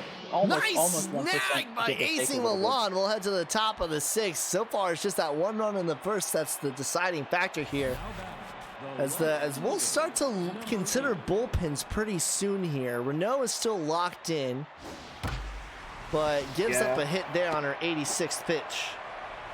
I have a feeling that both of these last two games are going to be sort of a race to the pin that you don't want to win. Number 19.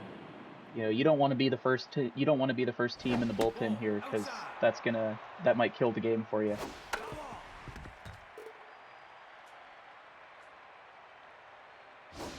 And these teams are just so stacked, top to bottom, offensively, defensively, pitching. That one, oh, nice dive by Odor. It's going to end up getting one out. That could have very well been runners on first and third. Number 5. Said runner on second, one gone for Whitney. Nope, that's inside.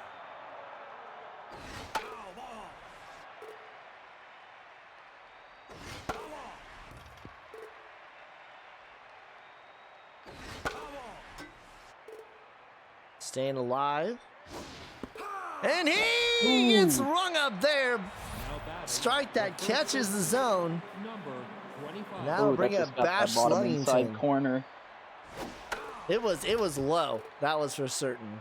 That was like right on the black. That was a really good pitch. That's outside. It's rigged points, and you use those. You can redeem them to get +4 to a player No, that's low. in the off season. I didn't Not the use cop mine, so I can- siren points. They're rigged points. 'Cause I that didn't one use is- mine last. I didn't use mine last off season because Neither did I. I'm actually could at- use all of my boosts. I'm at 43, so I can actually redeem all 10 right now if I wanted to. Now batting, the center fielder. I'm only at 36. 12. We used to do game votes with prediction points, but not enough people were doing it. Ball, Hmm. that's low. Ball outside. That's high. On draft pool players of your own created players. So not current players, but players that you submit for the draft, you can do them for that. Number 7. Well, that would be even crazier if you could use them on your active players. that'd be so OP. That would be broken. I mean, it's 5 points, but still 5 points can. Well, no, make a it's huge 4 difference. points. You get a maximum of Oh, 10. yeah, it's +4s, right? Yeah. It's +4s, and you can do a maximum of 10 of them. This one hit well into center, and once again dies at the track. Jimbo, Bobby Jimbo was there to make the grab. And to hit one out at Shaka is just a pure show of strength. Fielder. Number I mean, yeah, but we have other ways to. I mean, is giving out a Turtle Beach headset each week not enough to drive viewership? Runner takes off for second and is actually heading to third. Oh, that would have been a good decision to turn around right there. Woo! Number 30. Yeah, that's true, Elder. This probably would be a very different game if we were in any other ballpark. Runners take off, not in time. Ooh, that was close. I will say it has been discussed in the past about using channel points, as that one's right to Sluggington. Only will be one though. Using channel points to improve current players, but not all managers can make it. And as well as, like, as of right now, it's just honestly the only advantage would be to the players. I think the biggest benefit would be to like casual viewers who are not managers. So that's how it would facilitate in the future. I think it wouldn't be managers for your own players. It would be, if it were to be implemented, it would be for your creative players. Because that is going to be an intentional walk to load the bases for old Iron Balls. Unicorns with a fantastic opportunity here. Walker down 1-2. That one off the glove of Jar, and the Unicorns once again cannot convert. Running, they just cannot get it through right now. Like I said, the Unicorns have been struggling. They've not had the best last few games. Their last two games have been decided by a single run. And on the flip side, the Wildcats haven't given up more than 4 runs in a game. So their defense and pitching has been doing very well.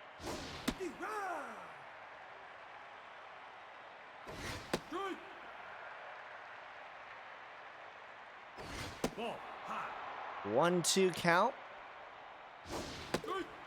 And he gets swung up there. Poor Bobby Jimbo. He's going to have to sit down there. Brings up Sandy Bash. Oh, I didn't notice they brought in a new pitcher. Yes, Butler Codsworth in for Renault at the start of this inning. As that one is into the gap. That one will get down. That will be extra bases. Runner will round third, head home, and it will be 2-0 Wildcats here in the top of the 7th of the SSBL Game of the Night, presented by Turtle Beach. That's low.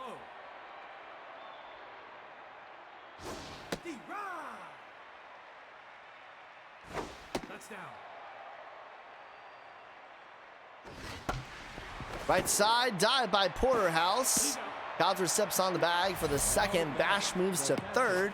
Here is a tense 0 for 2 someday.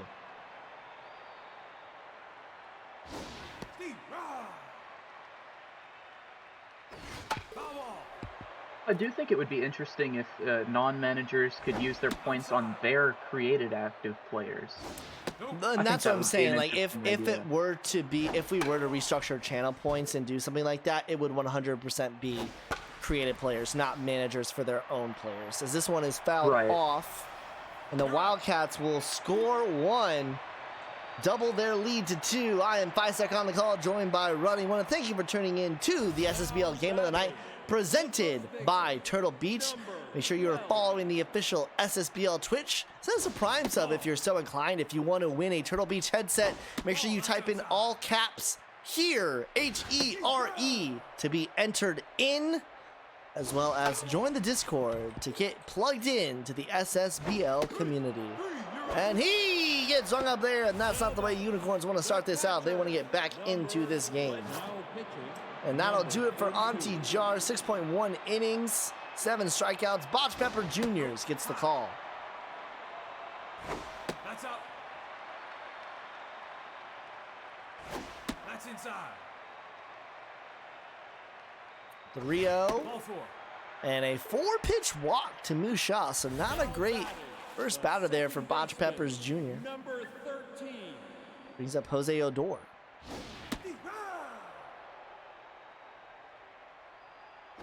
No, that's high.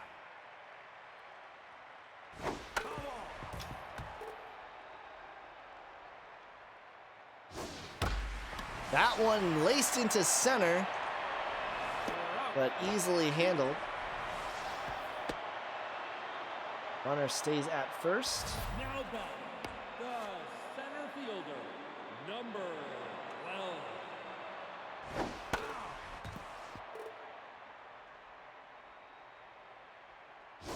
Ball, that's inside. Nope, that's high. Fouled off. Foul ball.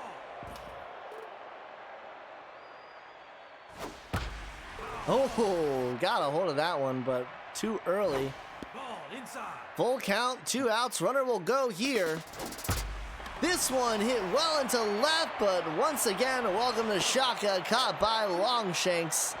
We will head to the top of the 8th. Longshanks will lead things off as the Wildcats looking for revenge here. The left fielder, number Everybody knows Shaka is a no-fly zone. Well, no, Gotta keep it everything is on a the fly ground. zone. That's the issue. It's a very much a fly zone. You want to get everything on the ground. Strike. No, that's high.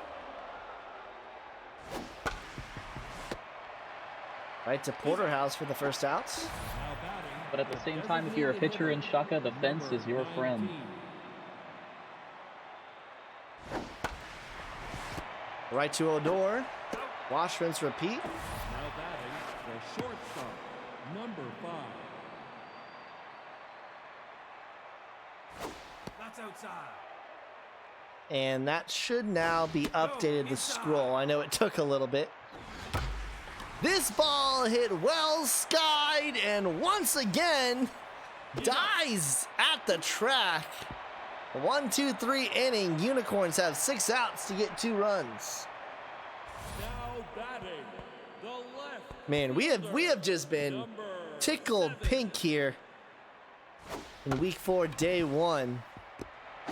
Ooh, they don't want to start with a weak grounder. Now batting, As I mean, the first game within 1 run for most of it, finished within 2. Second game, back and forth affair. Mythic getting their first win as an expansion side. 30. And then the Wildcats here leading just by 2.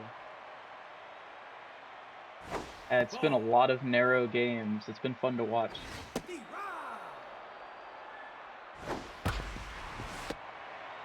On the ground again. 3 Bash. straight grounders. Bash right side up. We will head into the 9th. The Wildcats are looking to split the First baseman, number the series with the Unicorns and move into first place in the Epic as well. Chat, bring back Tiger Ball, that's low. Jeez.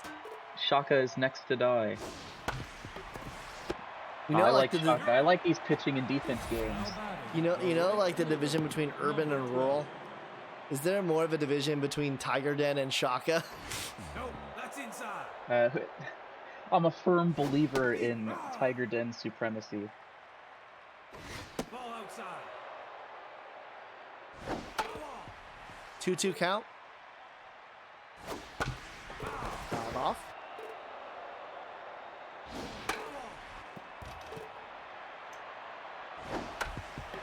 Dribbler. Fit flop. He's out. 2 gone. The Wildcats down to their last out here to extend their lead. Here's Bobby Jimbo. Over 3 today, intense. It has been a pitching clinic. Honestly, by both sides, the Wildcats scoring in the 1st and the 7th. Low. I think the total hits in this game is probably going to be less than 10 with both teams combined.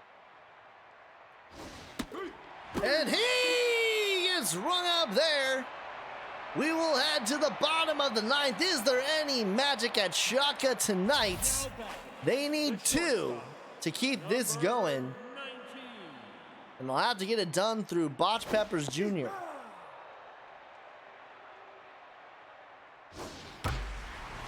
Right to Whitney, 1 gone. Now batting, the designated hitter, Woody Walker, old iron balls. Outside. 1-1 the count. Finds the zone, 1-2. Nope, inside. 2-2.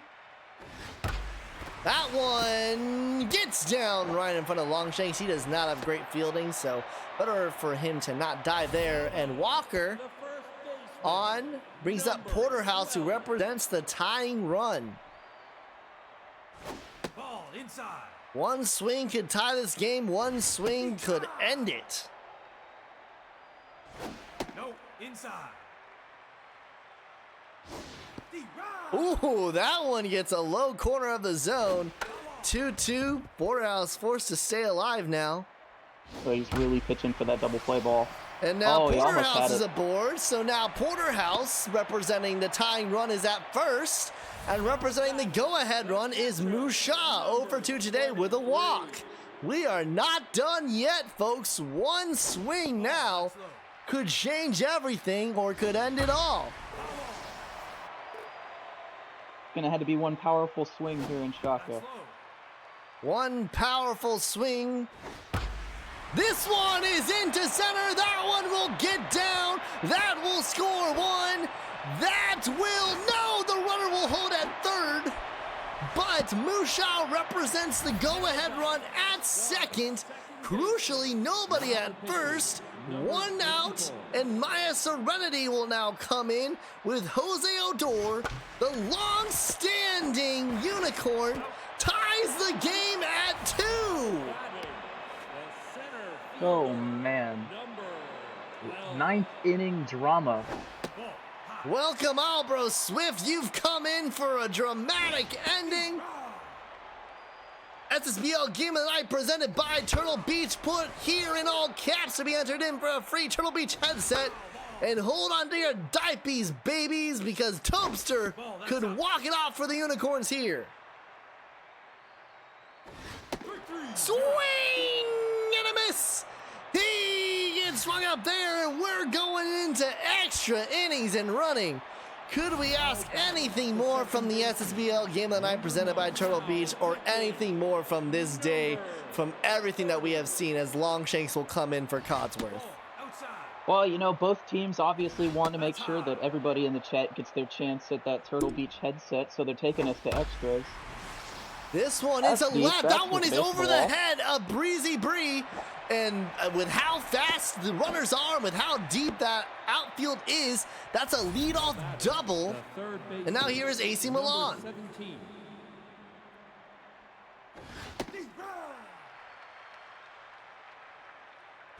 That's down. Well, wouldn't expect anything else from how today has gone, how the SSBL Game of the Night presented by Turtle Beach have gone, as she gets rung up there, and how this epic Galaxy battle is going to go. I mean, we're in week 4. We still got another 2 months of action, but this is the last that we will see of these two teams playing each other until either a play-in game or postseason, should both make it. I don't even want to imagine both of these teams meeting up in a play-in game. Someday 0 for 3/10. Go ahead, run at second, and she gets rung up there. And that'll bring up Henry Longshanks, facing off against his brother Archibald Longshanks. Who will win in the Battle of the Shanks? No, inside. Whose shank is longer? Swing and a miss! It's Archibald who comes out on top, and now the Unicorns can walk it off here. The left fielder. Breezy Bree 0 for 4 today. She is certainly due.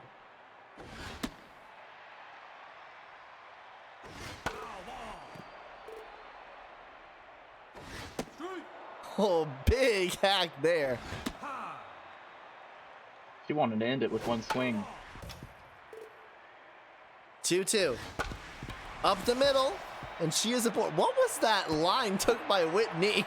He was like running parallel to the ball into the outfield. I just wanted to make sure it didn't take a funny hop. So now Bree is aboard King Kush. Go ahead run, 270 away. We'll see if they send Bree. Someday is tense.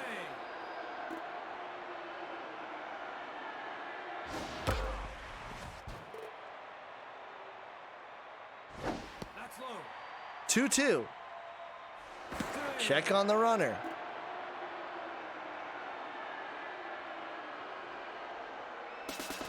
Runner does take off. It's a called hit and run, and Bree will make it to third. The go-ahead rule. Serenity there to recover. Nobody out. Runners at the corners. Surely this is the Unicorns sweeping the season series. They catch the runner stealing. This is huge. Kush gets Do we see an tagged out intentional there. walk? And We they do. are going to put on FitFlot so that they can have the Dragon special available. Well, this game, Take your bait. this inning just changed drastically in the span of 2 pitches. Shortstop, number 19. And so now here is Big Tuna Tygo. A Dragon special gets the Wildcats out of the inning. This one's into right. The infield was halfway. What a defensive call. Oh wow, the outfielders were in. Oh, they were What a playing on the dirt. defensive call by the Wildcats. That was game right there. Now can they get out of it? No, it's They all don't. for naught. Hold Iron Balls. Walks it off, and the Unicorns remain top of the Galaxy and sweep the season series against the Wildcats. What a game. Unicorns out-hit Wildcats 9-5. There were 7 hits in this ball game until the bottom of the 9th, and then hits got doubled. What an absolute game. Running your thoughts from this game as the Unicorns remain the kings of the epic. Drama. I mean, what else could you expect from an SSBL game of the night? That was fantastic to watch. Extra innings, walk-off win, and a whole lot of great pitching early. Man, well, the away sweep will not happen today. Unicorns will move to 5-1. Wildcats will move to 3-2. Both of those losses to the Unicorns. Your player of the game is Anti-Jar, followed by Valet Renault, both starting pitchers going 6 innings and putting on a clinic. Sandy Bash will be your other player of the game. Well, that will do it for the SSBL Game of the Night presented by Turtle Beach.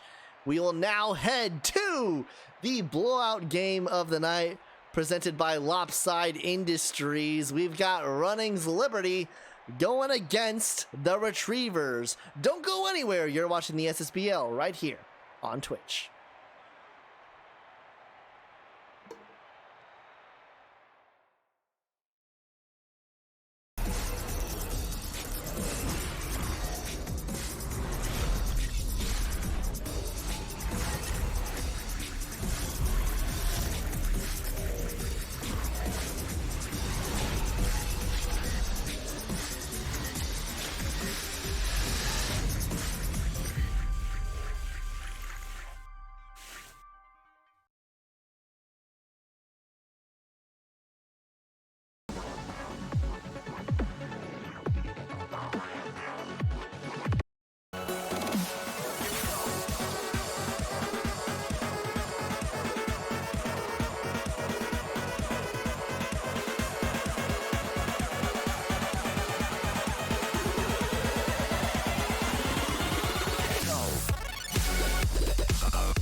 Welcome back, everybody. We've got our final game of the evening. It's Liberty at the Retrievers. On the mound for the Retrievers is Newsgirl. On the mound for the Liberty is... I just had a brain fart. Very good. Very good is on the mound for your Liberty. Running your thoughts on how your season has gone so far and this matchup against the Retrievers. I think we've been doing pretty good so far. I think we've done a great job of keeping games close, if you ignore the overdrafts. I think in this game, it's a great pitching duel. I think it's going to be close. My hitters probably won't do much until later in the game. I see you guys in chat. Liberty. Puppet, yeah, I did my best to replicate what you had there, because again, we can change the homes but not the aways. And I did want to make sure your homes still had some white in them. I think I need to adjust the player name and number on the back. I'll probably change that. But man, I mean, we have had an absolute treat as this one is skied into center and just over the glove of Harold McHenry. That's a one-out double for the Liberty. I knew putting Mohan in. Yeah, but I can't import your team pack because that would screw up everything. So if you could take screenshots of everything, that would be great. As she rings him up there. Extra, read all about it. Batta gets swung down there by Newsgirl.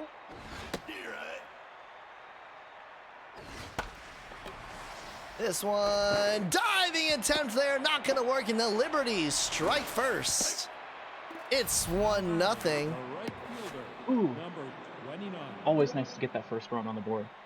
Oh, I also did change the Liberty as well to make those. Where we can actually see the names. Yeah, you can actually see the names and numbers now as well. When I was going through the team files, I was like, oh, we've been trying to do this for a while, so I went ahead and made sure I got those done. Yeah, I appreciate that. I was having like with the Liberty having like the New York Yankees vibe with the white jerseys, not having the names on the back. Full count, 2 outs, runners taken off even with bad jumps. Swing and a miss. He gets swung up there. Not for the Liberty, strike first. Harold McHenry to lead things off for the Retrievers. Always a relief. It's not a shutout. Now I can live in peace. Yeah, I also did change the Mythic as well. Make sure you can actually see it. That one into center, caught by Harpoon. And you changed up your, both teams changing up their order a little bit. Slowitz batting third. And I forget who got moved to 8th for the Retrievers. But then you also changed up your order a little bit, if I remember correctly. Yeah, I'm giving the rookie a chance. Mohan's in for Archie Conrad at DH today. So that should be exciting. So I mean, he did pretty good in his first at bat. He got that double and scored. So looks like he might have to become a recurring piece. Hopefully. I mean, now that the embargo's lifted, I might try to get him down in the minors, get that development going. See if I can make some moves for some pieces that put more guys in the minors. And if we can get the win in this one, I mean, then just get it all together. The goal is not to go winless. If you're looking for pieces, you can always talk to me, you know. Here is Barry Buns as that's the second throw in there. Let's see. We had 4 in that Mythic Sparrows game. On the ground. Oh no! Oh no! Bad throw. It should have been out number 3 instead. Runners on second and third for Ramen Nunez. Oh, also, Puppet, the one thing I can mention is that we can't change the Retrievers font on the front to just the R. You have to have the full name of the team in front. That's from League Office. Left side foul. Oh, Lucas with the catch there. Remedies her shortstop's bad throw. We head to the second, still 1-0 Liberty. The shortstop, number 48.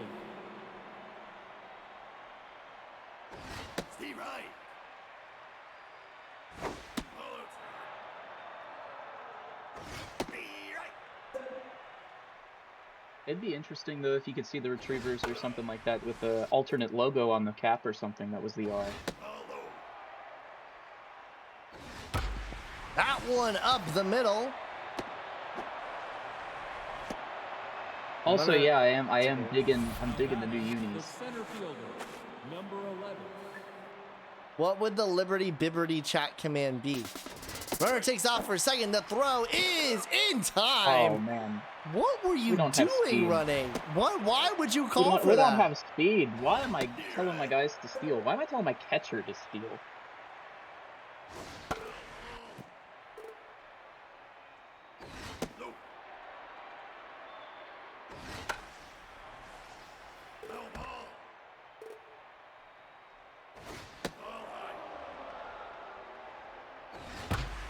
That ball gonna make is the command for that skied, pursuit. heading Oh, that's deep, high, back deep, to deep, the deep. track, to the Come wall. on!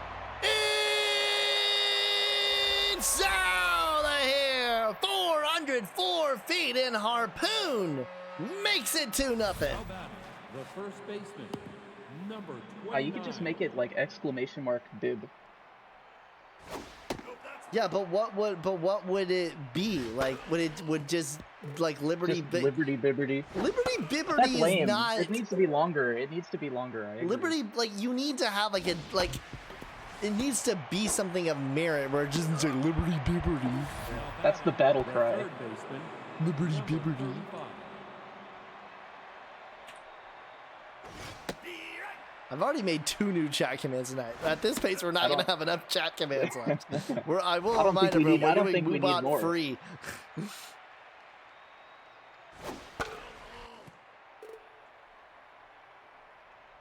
That'd be hilarious. Just make it where anytime anybody says Liberty in Twitch chat, Moobot just responds with Bibberty. Now batting, Every the time. left fielder, Oh. number 55. That would be. I don't know if you can do that with Moobot free.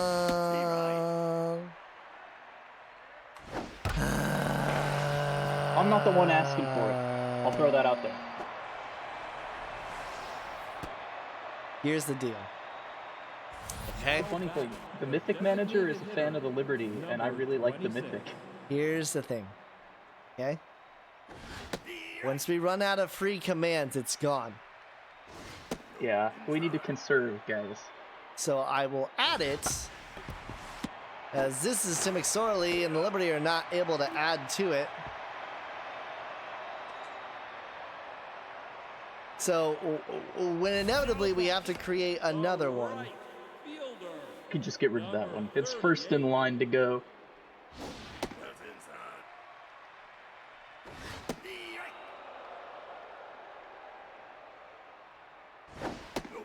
Yeah, I agree. We got to conserve. We don't need the Liberty. I added it. I added it. If you do exclamation Liberty, don't say I never do anything for you. Gee, rings him up there. batting, I wasn't the one asking for it. number 40.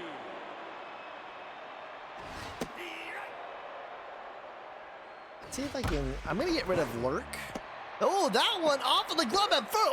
Oh, what a Ooh. combination! Third baseman, number That was an out? 46. That was an That out. was so close. I gotta look at the Twitch delay. That was so close. I'm gonna remove Lurk. I'll remove Super Sim Classic because I don't think we're ever doing that again. Hey, you gotta keep the good ones like unsafe. Unsafe is great. Very good. Makes the snag there. Yeah, I'm only deleting ones that are no longer relevant. Ah. Now batting, the second baseman, number 7. Do I need YouTube? I'd keep it. I'd keep the link ones. Well, because we already have schedule. And yeah, and schedule already has YouTube, so I'm gonna go ahead and delete YouTube. Number 29.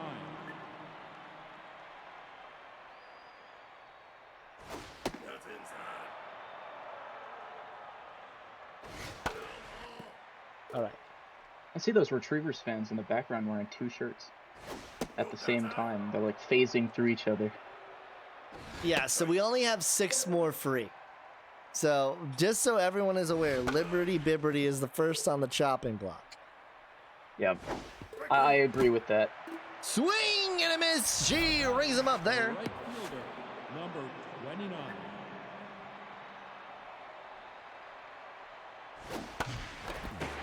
That one off Oh of the my gosh. glove of Slowitz at first.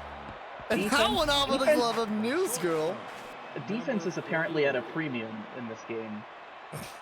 No teams showed up to play defense today. I am not using League Office funds to pay $5 a month to have more than 25. This one's into right. Ooh, runners Good idea, check good idea, back return. on it. But now the bases are loaded for home run hitter Harper Harpoon. Oh, That's high. All high.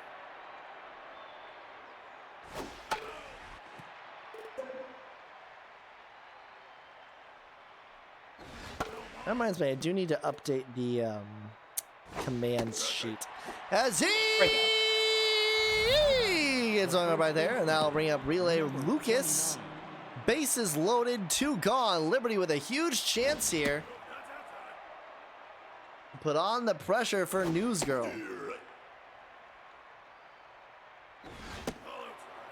I just got a notification from EVGA that my order is processed. 3070 incoming, and that'll be a Whoa, walk, walking and around. that'll make it 3-0. The third baseman. And Samuel J. Laxon now. Pitching. That'll do it for Newsgirl. Sifa Belnades, not a great performance from Newsgirl, getting pulled in the top of the third.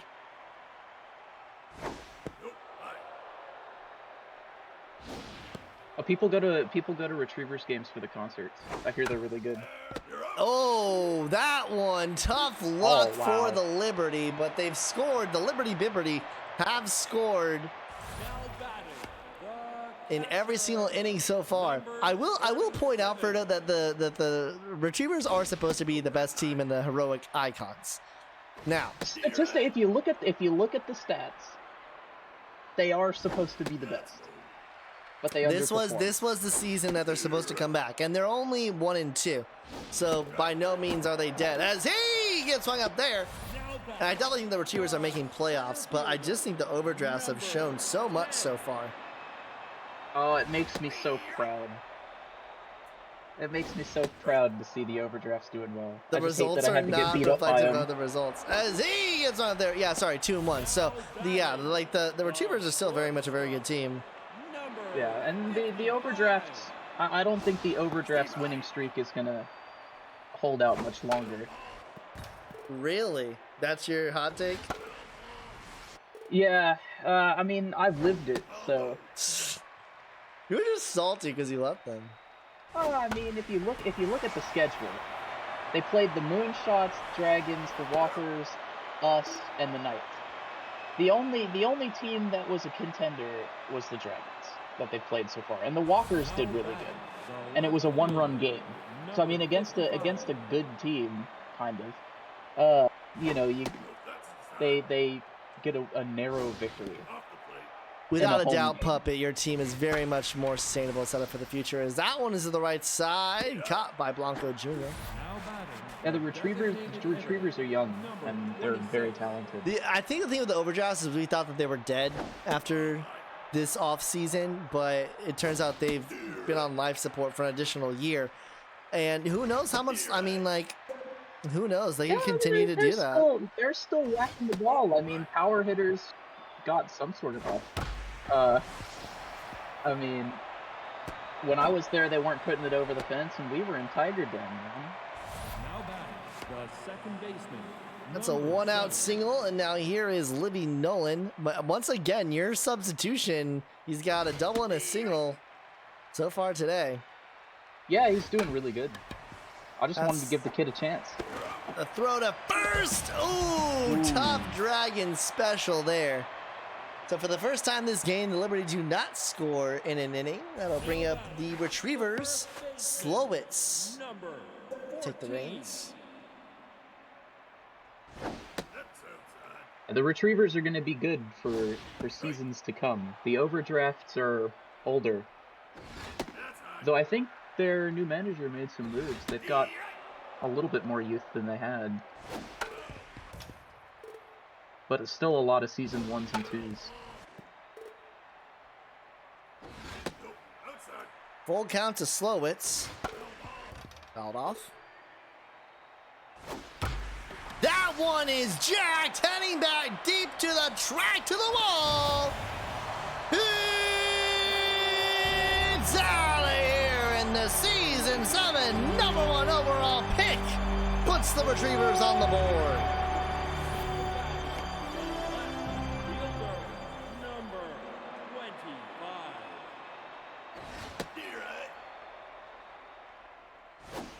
Now, Running, talk to me. Why do you have Barry Good as your number 4? For this exact reason. I mean, I can go through my whole rotation, and I can tell you Fernando Shields been pitching out of his mind so far in the 2 games he's played. Spring training and game 1, he's done very well. Doug Day is in there at in the 3rd spot in the rotation, or 2nd spot. I don't remember exactly which one. But he's there to soak up. He's there to soak up all the runs that the overdrafts are going to score on us, because he's an older guy. And my other pitchers, I wanted her here because she's playing the toughest games. I mean, if I look at my schedule here, she's facing the Retrievers, she's facing y'all, the Dragons, she's facing the Vikings, who are good, and the Express, who she doesn't really need to be facing. But to say that she's got a whole lot of games under her belt, or sorry, not the Express, the Moonshots, and she's got this. I made my rotation before the Moonshots kind of sold off a whole lot of people, so I was preparing for the Moonshots to be a much better team than they kind of turned out to be before the sell-off. Swing and a miss. He gets rung up there. That'll bring up Matty Musgroves.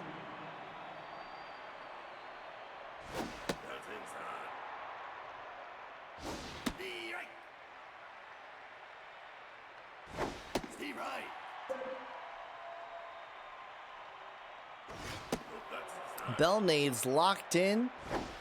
Swing and a miss. He gets rung up there, and that'll bring up Remy Griffin. Well, if Belnades continues this, the Liberty getting the runs when they did will certainly be fortuitous for them. That one is to McSorley in time for the third out.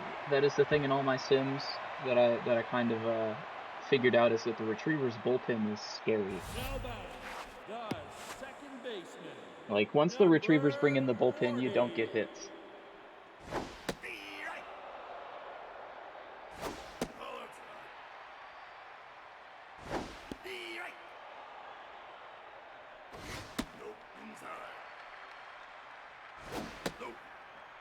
Full count. That'll be a walk.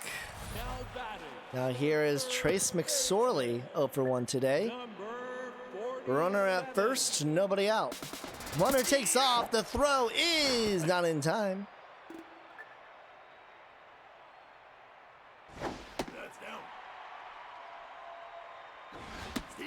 Man, I am so hungry.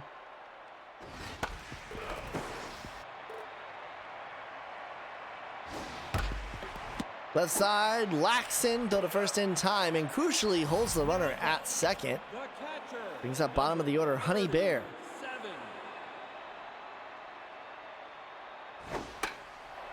Popped up behind the plates. Quickly 2 gone now. Now here is Harold McHenry.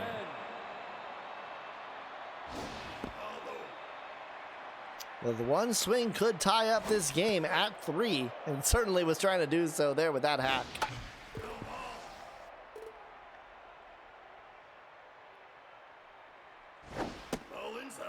2-2. Up the middle, Nolan throw to first in time. Damage is still only at 1 as, man, the Liberty are out hitting 10-2, yet only have 3 runs. Number 11.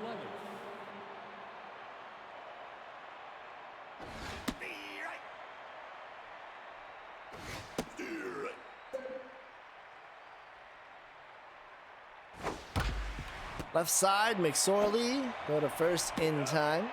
Now batting, the first baseman, number 29. Nope, that's low. Oh, my headset died. Why do they keep doing this? I don't even think it's dying. It's just like getting disconnected for some reason.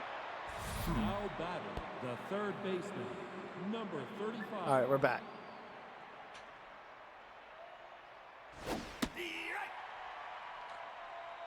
Runner at first for Laxon. And running the Liberty, just finding little crevices to get some hits in through, and up to 11 so far. Yeah, I have no idea how we're doing it. We did not like we have not hit like this in our previous games. So. He gets hung up there. That's 2, and now here's Taylor Crane with that crucial contact versus left-handed pitch inactive. And I mean, And it pays off. the Liberty up to 12 hits now, averaging 2 an inning. Now batting, the And now here designated is hitter, 2 for 3, double and a single, Muhammad Mahan.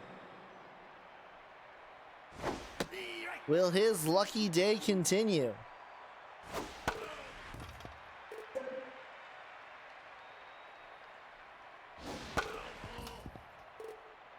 Do all of the Retrievers pitchers have K-Man?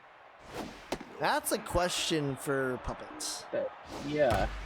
To the left feels side, like it. Muhammad Mahan having himself a game. Around The in throw third. home Heading home. is in time. In time. Oh.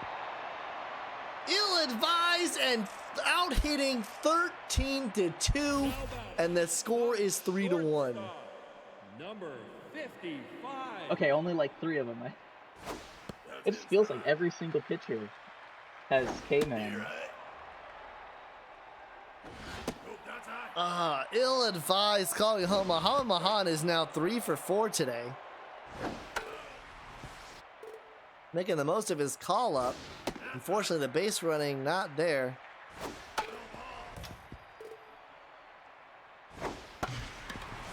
Right to Lucas. Step on the bag. 1 gone. Now batting, the first baseman, number 14. Here is the number 1 overall pick from season 7, Maggie Slowitz. Home run and a single so far today. Nope, that's high. All high. Nope, victories. And that'll be a walk issued by Good. Now batting, the Here is Barry left Buns fielder, representing the tying number run. 25. Man, it has been a great day of games. All of these have been so tightly contested. I mean, we don't know how this one's going to pan out, but just really good battles. It's not even been a snooze fest either. I mean, the Liberty with 13 hits. Runner takes out for a second. The throw is definitely not in time. Nope, that's high. Yeah, the thing that scares me, there's been a lot of late game drama. And it has not done well for the leading team. This and ball that is one's jacked, heading back deep to the track, to the wall. It's out of here. Barry Buns, 464 to center, and we are squared at 3. The designated hitter, now pitching. And that'll do it for Good. Adolphus Clay will get the call. And you have to think those missing base runners definitely hurting the Liberty now. Now batting, the right fielder, number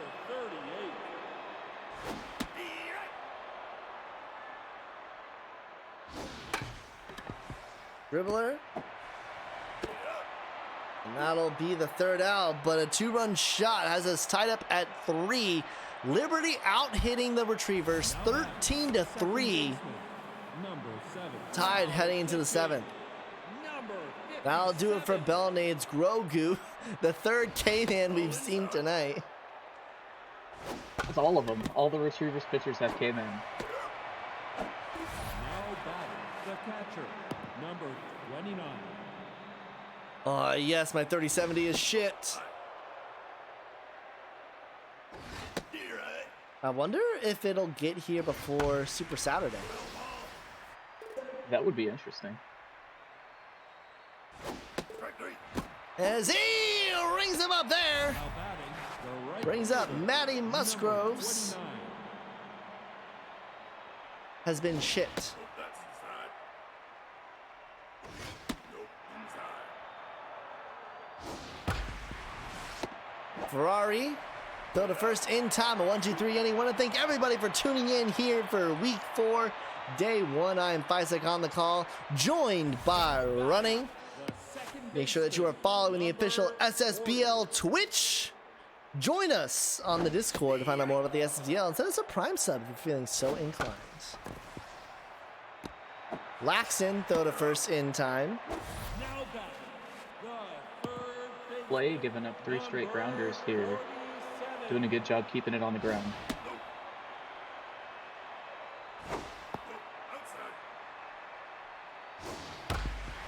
That one right to Griffin. And for the second straight time, another ground out. Now batting, the catcher, number now batting. And that'll do it for Honey Bear. French Tater will come in to pinch hit. Retrievers trying to find an answer here. Get ahead of the Liberty Bibberty. Yeah, Another grounder. It's crazy. 3 straight gone. Were they all to short as well? One was to second, I think. Still, we head into the top of the 8th, all squared up at 3. Number 4. Archie Conrad will come in for Griffin at short. Yankee Nobrim will take over catching duties for Tater, who came to pinch hit. Steve Wright.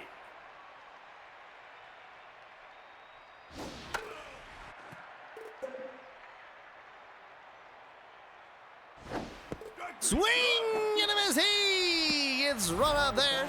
The center That'll fielder, bring up Harper number Harpoon. 11. Has Griffin gotten a hit this game? That's high. Apparently. Haven't been keeping track. Well, no, Whitney was asking. And he gets hung up there. Grogu is speeding through this Liberty offense. And that brings up Relay Lucas.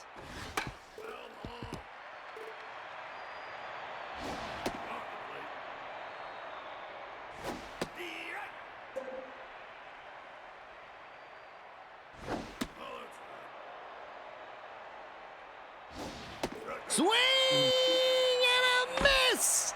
3 strikeouts from the K-Man. And the Retrievers will look to go ahead here with the top of the order up. Number 10.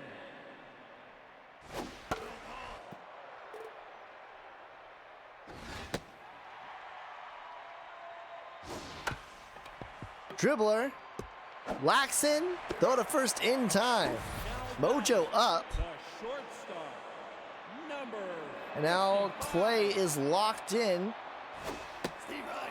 Sammy Ferrari 0 for 3.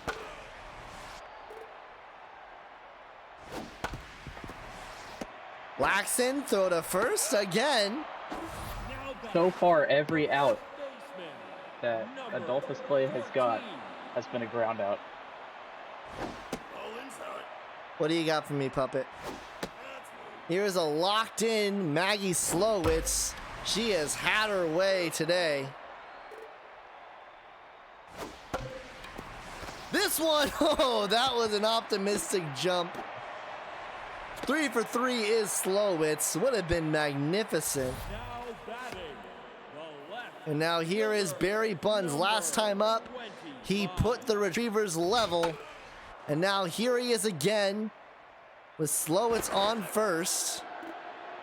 You have to think they're going to send her.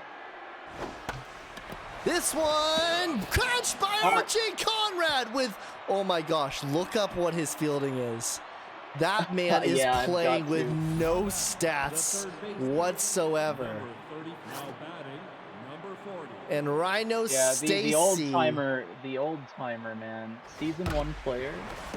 Rhino Stacy to Ferrari at left, and he is aboard. So the pinch hit call works. Runner at first. Here is Trailer Crane. Crucially, tons of speed. Yankee Nobrim has no arm. Runner will go to second. Plenty of time. Go ahead run now, 180 away. Archie Conrad making that play with 36 fielding and 0 speed. Crane gets rung up there, and now here is the locked in 3 for 4 Muhammad Mahan. Honestly, if I'm the Liberty, I'm sending him to third. And they catch him stealing! Oh, no. Steve Hine.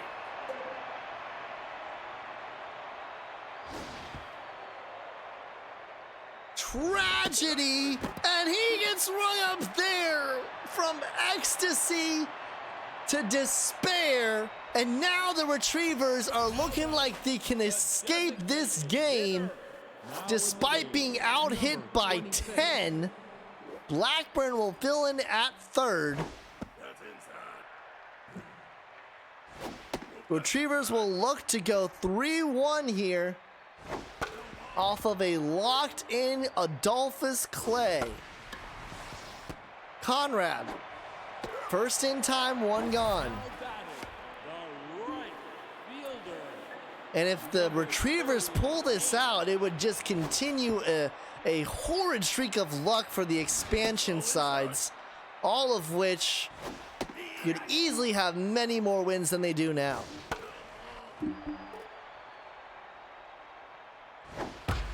This one is into left center. That one will get down. That'll be a double for Dale Blanco Jr. with one on. The go-ahead run for the Retrievers, 180 away. His mojo is up. And now here is Barbara Dickerson. Number 40. And it looks like they might be putting Dickerson on, and they are. So setting up for the Dragon Special. Get to the bottom of the order. Take your base. Now batting, the third baseman. Trace McSorley, 0 for 3 today. And they are definitely checking on runners, and that is a mojo down for Clay. He is down to neutral. And are they about to put McSorley on? No, they were just testing to see if the runners would go. This one is into right. That one gets down. Runners will head home. The throw is not going to be in time. And the Retrievers escape with a win. They get out hit by a total of 8, but they still record the victory. Running, your thoughts on this game as well as what we have seen today and what is the total margin of runs today in terms of 1 was 5. 2 in the first game, 1 in the second, 1 in the third, 1 in the fourth. I mean, you can't script it. Little bit upset that we lost, but good game overall. We got a bunch of hits. That's great for development for my team. You know, I didn't expect to win against the Retrievers, so it was a nice surprise to keep it close. And we're doing a very good job of that. So, you know, out of all the games we've got, we haven't lost by more than 3, except for the overdrafts. Ignore them. They're an anomaly. For the Retrievers, it's their second straight 3-2 win. They escaped against the Express as well.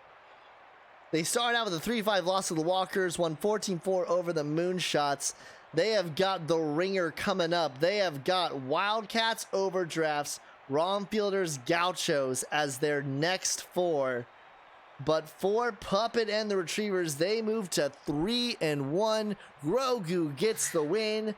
The number 1 overall pick in Season 7, Maggie Slowitz, who is absolutely dominant at the plate today, is your first star. Barry Buns, who put the team level at 3, and Grogu, all your stars of the game. Well, that will do it here on Week 4, Day 1.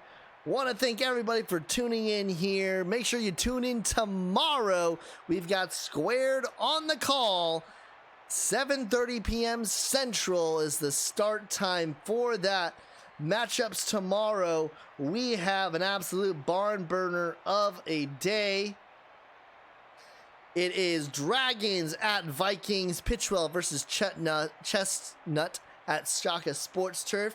Cyclones in action again against the Wildcats. Morello versus Polo Cologne at the Bengada Bowl. Your SSBL game of the night presented by Turtle Beach is Ball Players at Skulls of Rock. Leonard Northwest versus Bam Bam Damn Ham.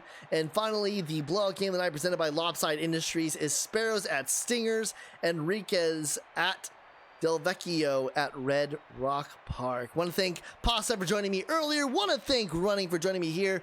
Thank you for watching. And until next time, keep on rigging, everybody. We'll see you tomorrow.